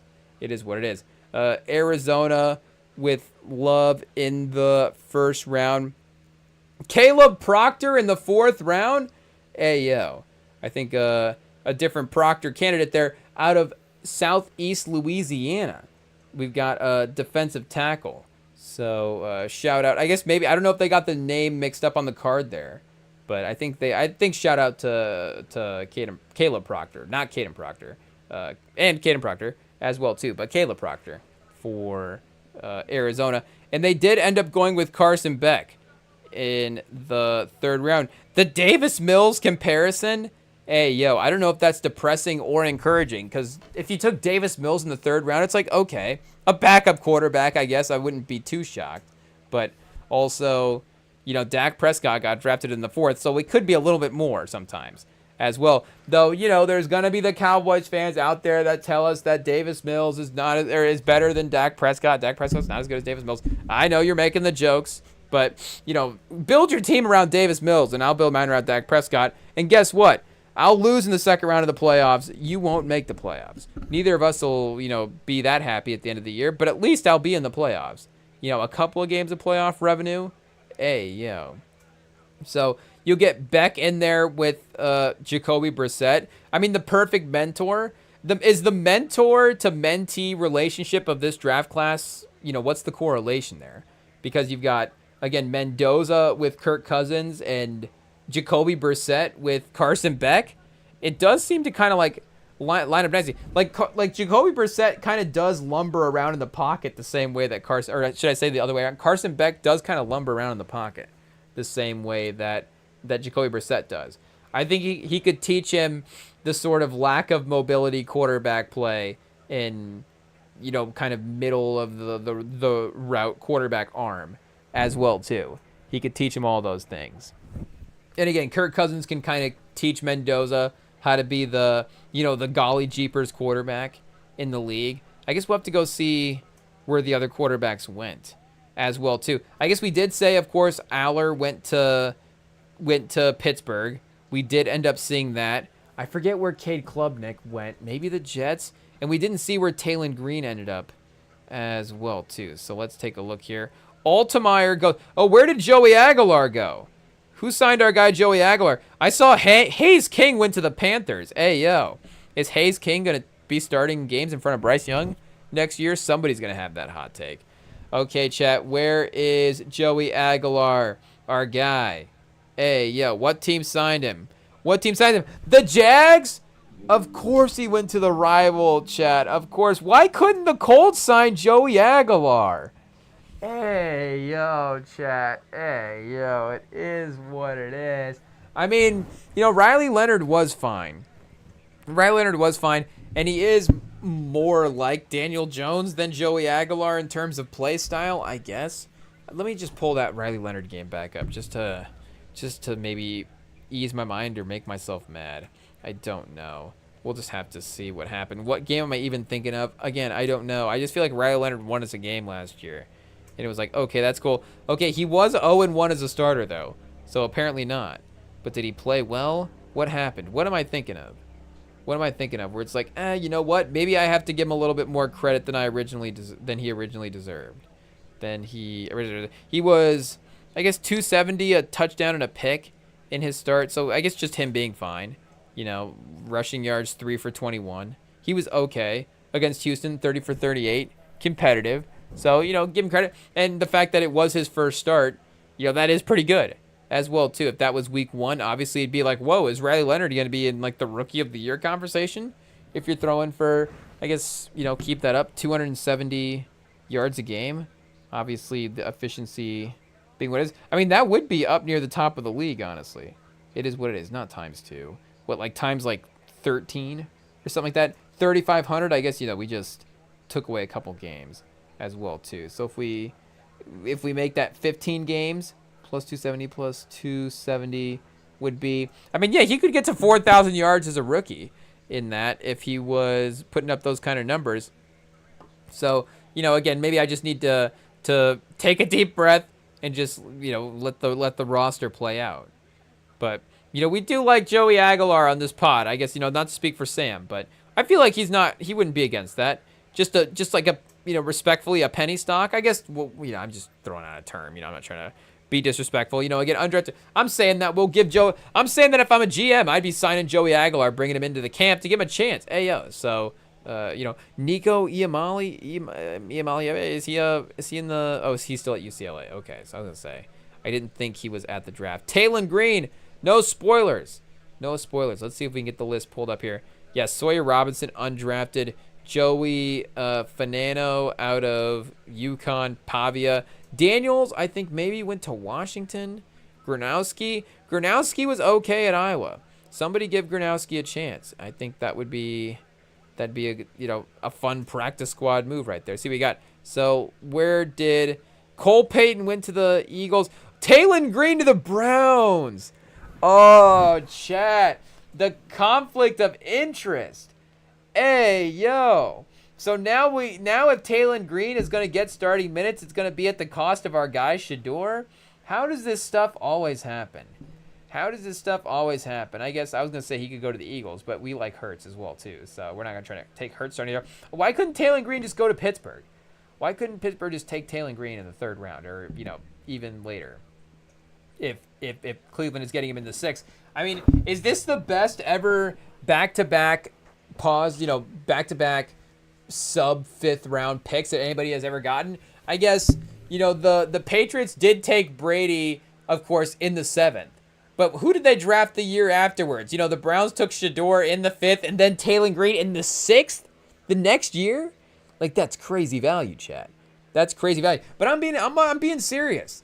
Like, Shador Sanders made a Pro Bowl. Say what you want about Shador Sanders. Shador Sanders is going to be a starting quarterback in the league. Again, I don't, is he going to be a Super Bowl MVP in 4 years? I don't know. I believe in his talent, but I think he's going to be a starting, he's going to be a consistent starter throughout the course of his career. Will he play for 3 or 4 teams as well, get a couple of jobs? But like I'm saying, he's going to be a consistent starter. I think Taylor Green can, at least be a consistent starter in the NFL and has a ton of potential outside of that to take his game. I mean, would McVay have rather have had Taylor Green at 13 just based on the upside?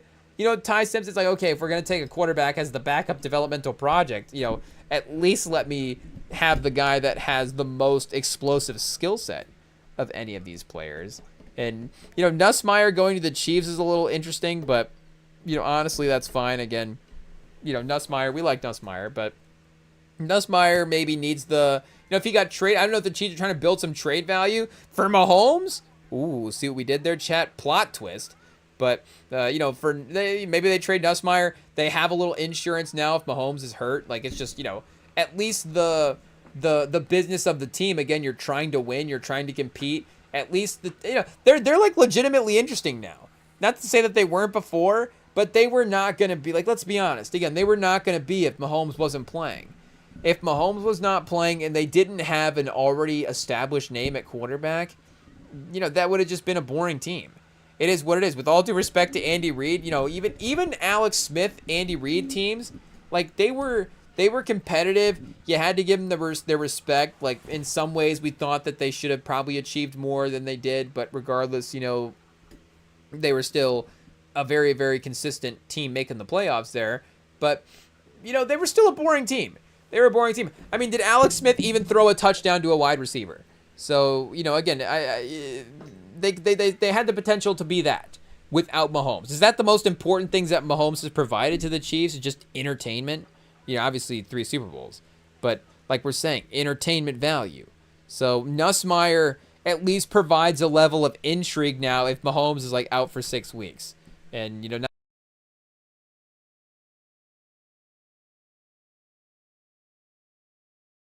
say that we have to be invested in Kansas City, but in this year, but just so that there is that investment in every team, again, Kansas City now has, and they're going to be, I think, probably a national, do we have the national TV schedule out?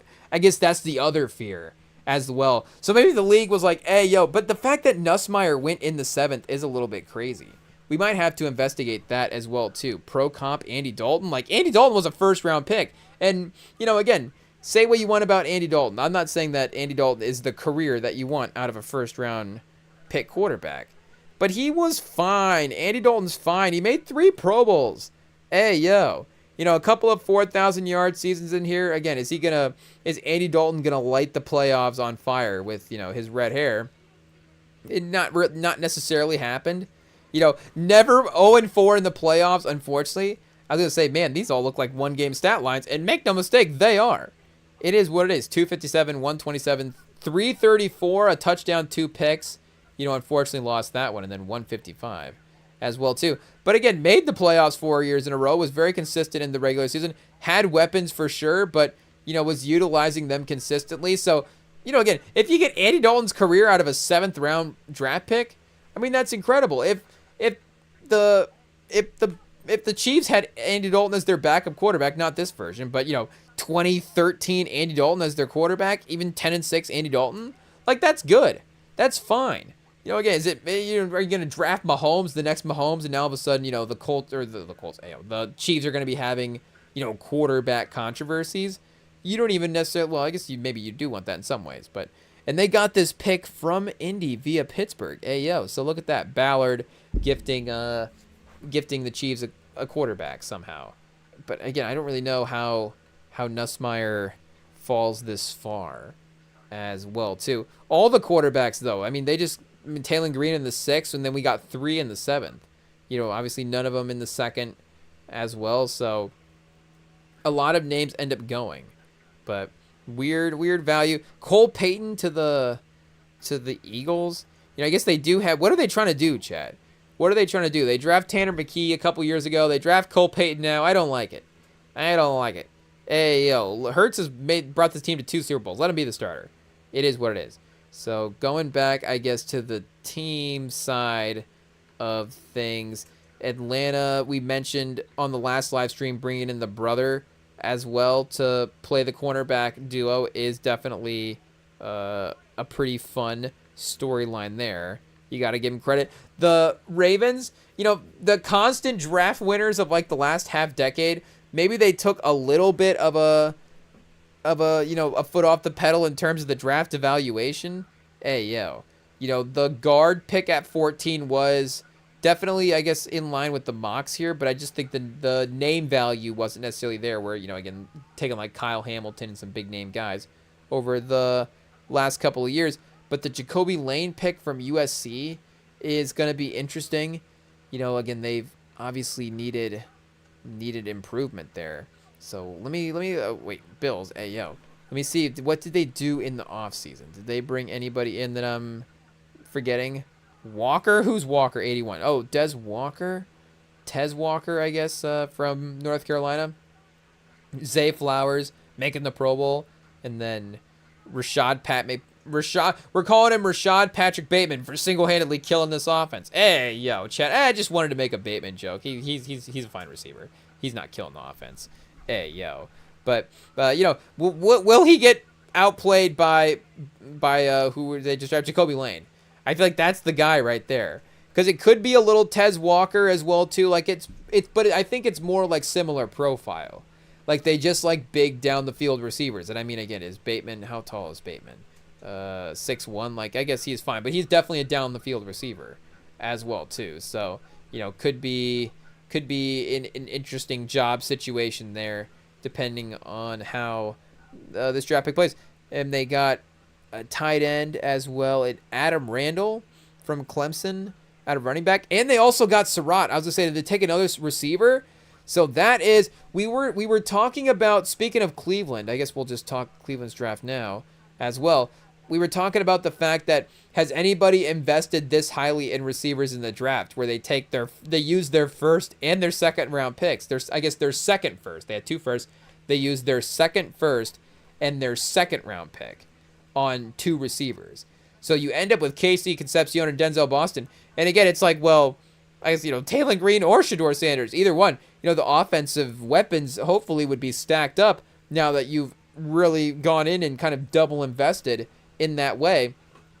And they drafted Judkins last year, which worked out as well too. So the win of that. But this is honestly getting close to being as good of a duo here. Because we're really pro Surratt on this pod. I mean, obviously, with how he was able to help that Indiana team. Surratt is a crisp, physical route runner, strong frame, shield defenders, does a good job of attacking defenders, leverage, create separation for his man coverage, does a good job of scoring up to the court. What does he do wrong? He does everything well. He's very reliable receiving target, which he proved at Indiana. I mean, yes, he works. He's a great receiver. So that is close. I do think, I don't know. Would you rather have Jacoby Lane and Elijah Surratt or Denzel Boston and Casey Concepcion?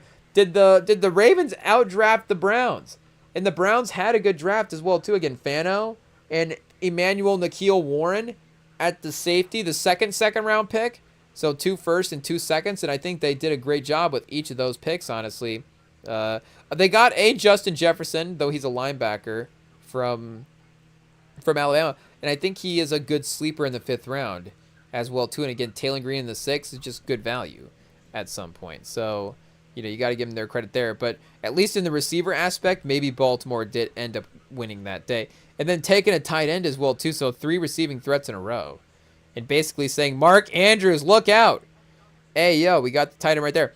I mean, I guess likely as well too, look out. But for Buffalo's class here, if anything stands out as of note, Hey, yo. I can't say. Kilgore, the safety out of South Carolina, we do really like. As a run stopper, Kilgore has all the tools, but needs to be more active. Let's see. As he transitions to the next level, it would be good to see more pop behind his pads. He has troubles with missed tackles and needs to fix angles in pursuit. Versus the pass, Kilgore is much more productive in man coverage than when he is in zone. He can get lost in space in zone. When in man, Kilgore has the speed to stay in phase.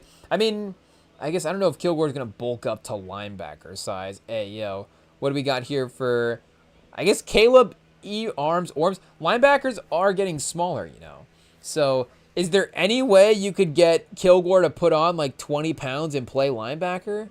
Because that would be crazy as well, too. He is just that type of downhill, you know, athlete. When a man has the speed to stay in phase, you know, you don't want him to lose that. But while displaying the awareness to turn head and find the ball and stay away. Coming out. Could he play corner? Could he play corner potentially if he's a great man coverage guy? Is it competitive and he can fix some aspects of his game and he has athletic ability to succeed? But again, just drafting him and getting him in the athletic potential, especially in the 5th round, is good for Buffalo there. He'll be starting for him, chat. Hey, yo, hot take. But I just think that he has the athleticism to jump onto the field right away. Bishop and Taylor Rapp? Cole Bishop? Yeah, they would have. I think Cole Bishop, yeah, is free safety. He might be taking those Taylor Rapp minutes, honestly. I could see that because Rapp, you know, shout out. He's flying around out there, but I'm not sure if he knows where he's going most of the time. Hey, yo, we got him, Chet. That's our analysis of Taylor Rapp. X's and O's breakdown there. But Kilgore, like we said, is a fun pick there. In the 5th, the Panthers, speaking of receivers, add Brazil. This is Brazil in the 3rd round. So McMillan, now legit. Brazil, they just keep drafting the 6+ receivers. Hey, yo. The inferiority complex for Bryce Young is crazy, chat. He's the only quarterback in the league that is consistently shorter than every receiver that they have. And, like, you know, they constantly draft 6'4" and above as well, too. Again, they have a big receiver class. So maybe that's hey, Bryce Young, just chuck it out there and one of these receivers will make the catch. But has deceptively good acceleration off the line of scrimmage, using long strides to eat up defensive backs' cushion. He is not efficient getting out of breaks as expected for someone with his length, but has the flexibility to drop his body and break down at the top of his routes. Hey, yo. Christian Watson pro comp, though, again, even though Christian Watson hasn't always been, you know, the absolute #1 receiver in Green Bay, I mean, he kind of has when he's been out there, and he's always been an athletic game changer in the games that he's been out there. Again, he's been a fantasy guy sometimes more than an actual #1 receiver, some guy, just because he just pops off and just gets a touchdown. So, you know, is Brazil going to have 25 catches for 7 touchdowns as a rookie or something like, you know, 42 catches and 7 touchdowns or something like that? Could be crazy.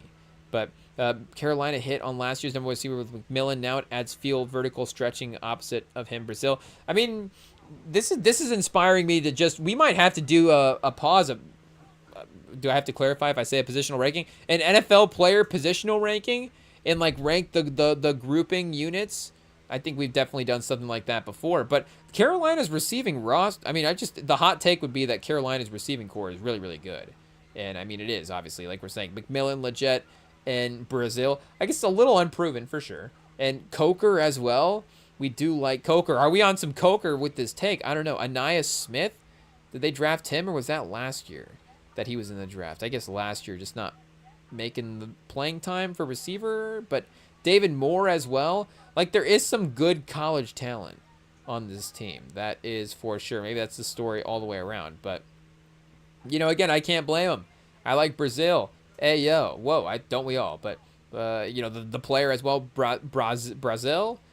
Brazellers? What do we call them, chat? Hey, yo. I don't know. DM us your Chris, we're not going to call him Chris Brazzers. Hey, yo. But, you know, Chris Brazel nicknames. I think this is Brazil is the winner. It is what it is. But they did also cut to the Panthers fans going absolutely crazy when they drafted Lee Hunter. So I don't know if they were just going crazy because the cameras were there or because they love Lee Hunter. But shout out to Lee Hunter. You know, Panther fans are welcome with open arms there. Tiananmen for the Bears in their first pick is definitely something that we value there for sure. We are pro Tiananmen on this pod. Jordan Vandenberg for Georgia Tech. A little Andrew. Are we just going to compare him to Andrew Van Ginkel just because of the Van chat? It is what it is. I guess he's a tackle, not a defensive end. But we'll call him 300-pound Van Ginkel. Hey, yo, that just sounds like we're being mean. But it's a comp. It's a comp. We did say in the live stream last night, Takario Davis for the Bengals, he does need to go by Sicario Davis. He does need to start going by Sicario Davis. I mean, Cario is right there. So Takario, I almost wonder if he was named after Sicario. Can we name some? Are you allowed to name a person Sicario? Can I have a son just to name him Sicario? Hey yo, is that a first name or a middle name? Sicario Morrow? Hey yo, chat. I don't know. DM us at REMINGTOM Pod. What are your thoughts of Sicario as a first name? I mean, not because I'm gonna use your opinion to inform mine, but just so I can see how you guys are gonna react to it when I announce it. Hey yo, when I'm changing my name to Sicario. Hey yo, officially gonna get the documents changed. It'll be Sicario Morrow going forward. The Sicario and Sam podcast.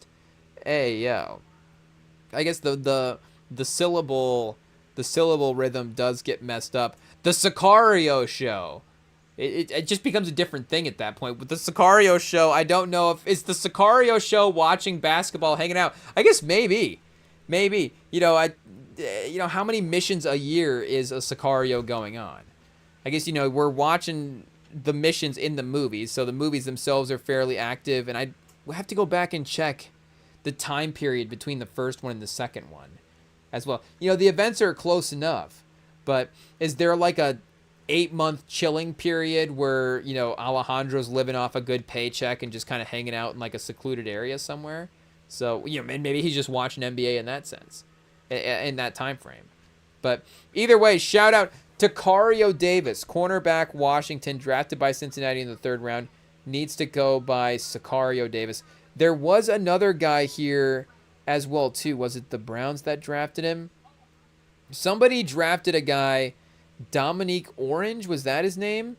And he might have the best nickname in the class. Honestly, straight up one of the best nicknames in the NFL. I'll just keep going through the teams until we find the player that we're looking for here. I don't remember exactly when he got drafted, but obviously was a day 2 guy if we were talking about him last night. 2nd, 3rd round prospect here. Oh, was it the Chiefs that took him? No. I know we did look at their team, though. The Chargers, Mesidor, shout out the Rams with only a couple of picks. So maybe that's why, McVay was as mad as he was. Okay, it wasn't the Raiders. Somebody. Oh, the Dolphins. The Dolphins. One of these teams is getting familiar. Dolphins. No, not the Dolphins. Vikings, maybe. Patriots. Diana Rossini. Can she tell us? Here we go. It was the Vikings. The Vikings took Dominique Orange out of Iowa State. It says here in the post-draft analysis, the Vikings landed Big Citrus. So I don't know if that's official or if this writer just penned that name, but with all due respect, again, hopefully he approves. I guess we can check here. Is this legit? What happens if we just search Big Citrus? Hey, yo. Is this Big Citrus Greens? Dominique. Oh, perfect, chat.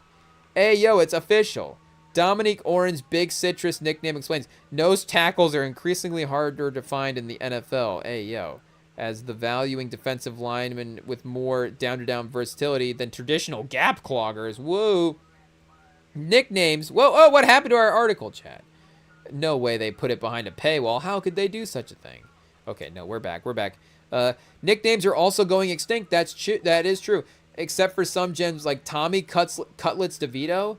I mean, that is pretty good. I do think Big Citrus is better, though. Well, Iowa State's Dominique Orange is refreshing return. Epic nickname Big Citrus.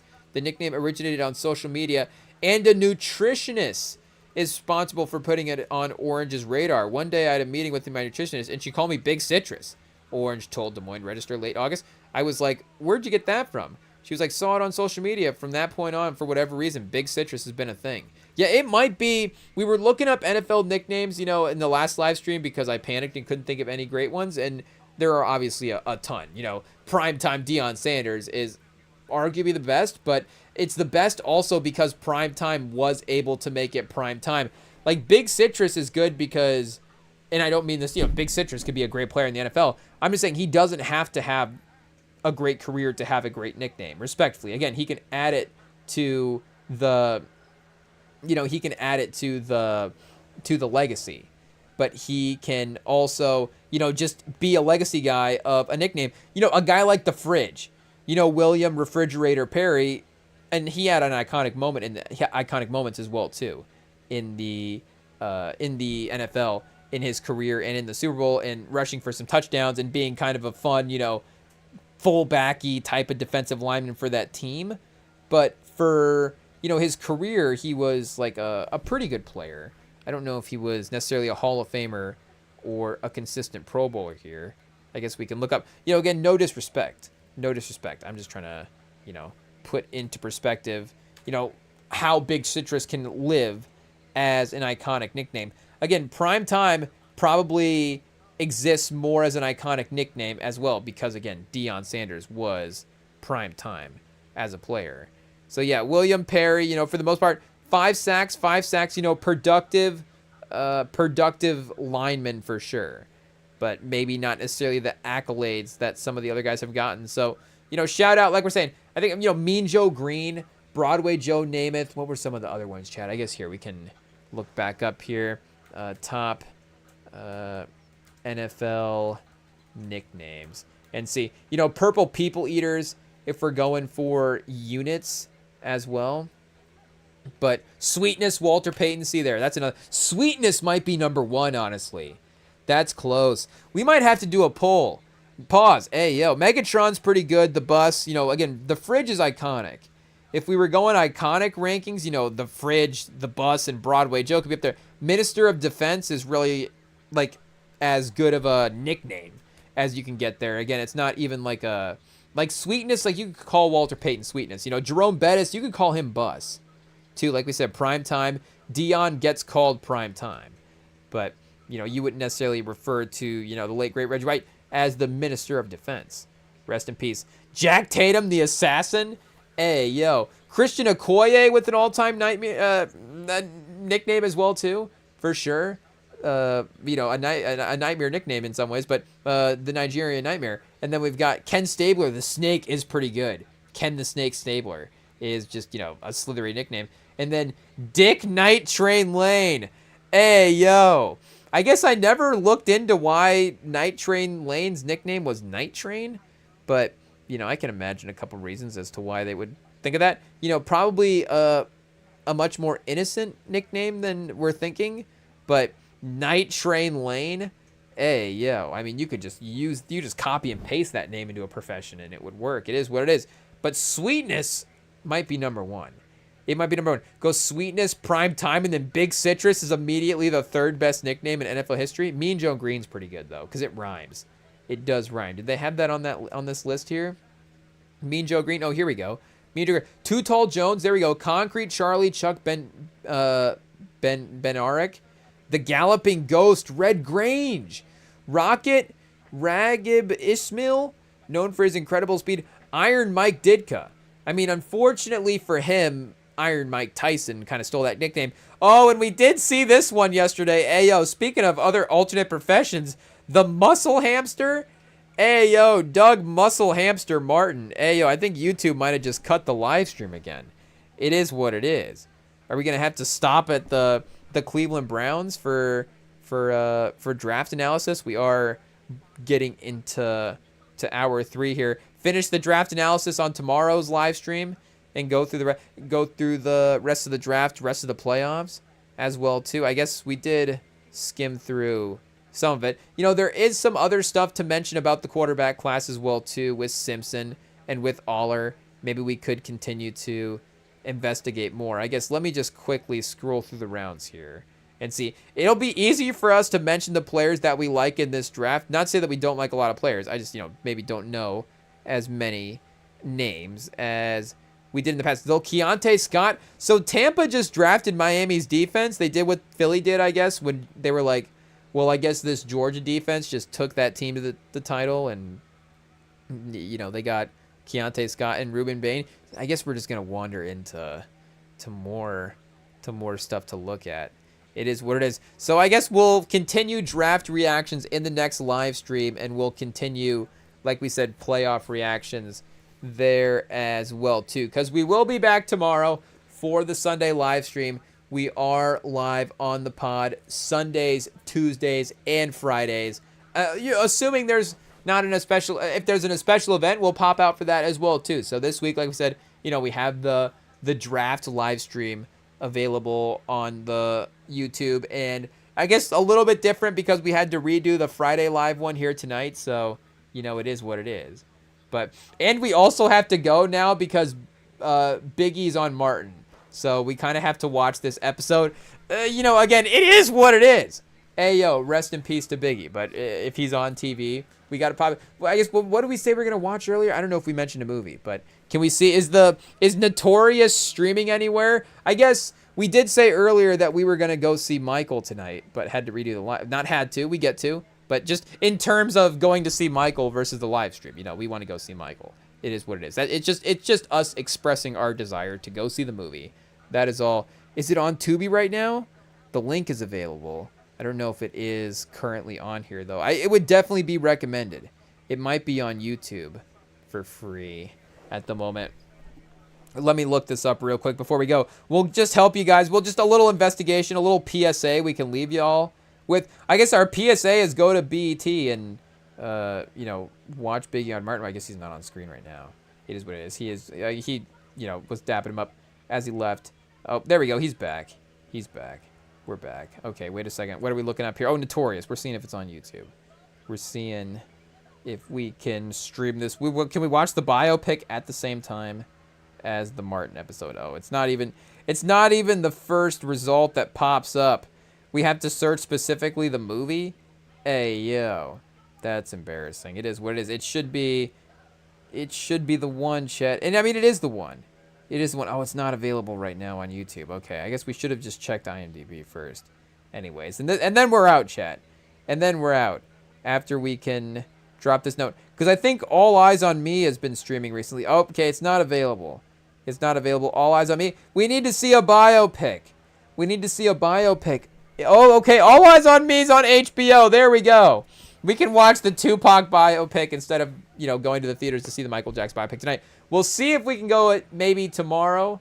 I guess, like we said, DMS Urban Sam Pod, haircut or MJ biopic. Let us know. Is it worth it, or is it the haircut, is the haircut and the clean professionalism, the way to go there? I'm not sure. Again, we're still leaning the biopic. We can get the haircut next week. I feel like the time frame to be in the hype for the movie is now. Hey, yo, why is that? I guess we'll have to see tomorrow. But either way, we'll be back tomorrow's live stream. Join us then. NBA playoffs, more draft, more who knows what else. Be back, and more Man on Fire script readings. What script we'll read tomorrow. I don't know. You'll just have to be here to see. So enjoy if you guys are partying with an earbud in, listening to the Rem and Sam Pod, enjoy the rest of your party. We'll see y'all later. Peace.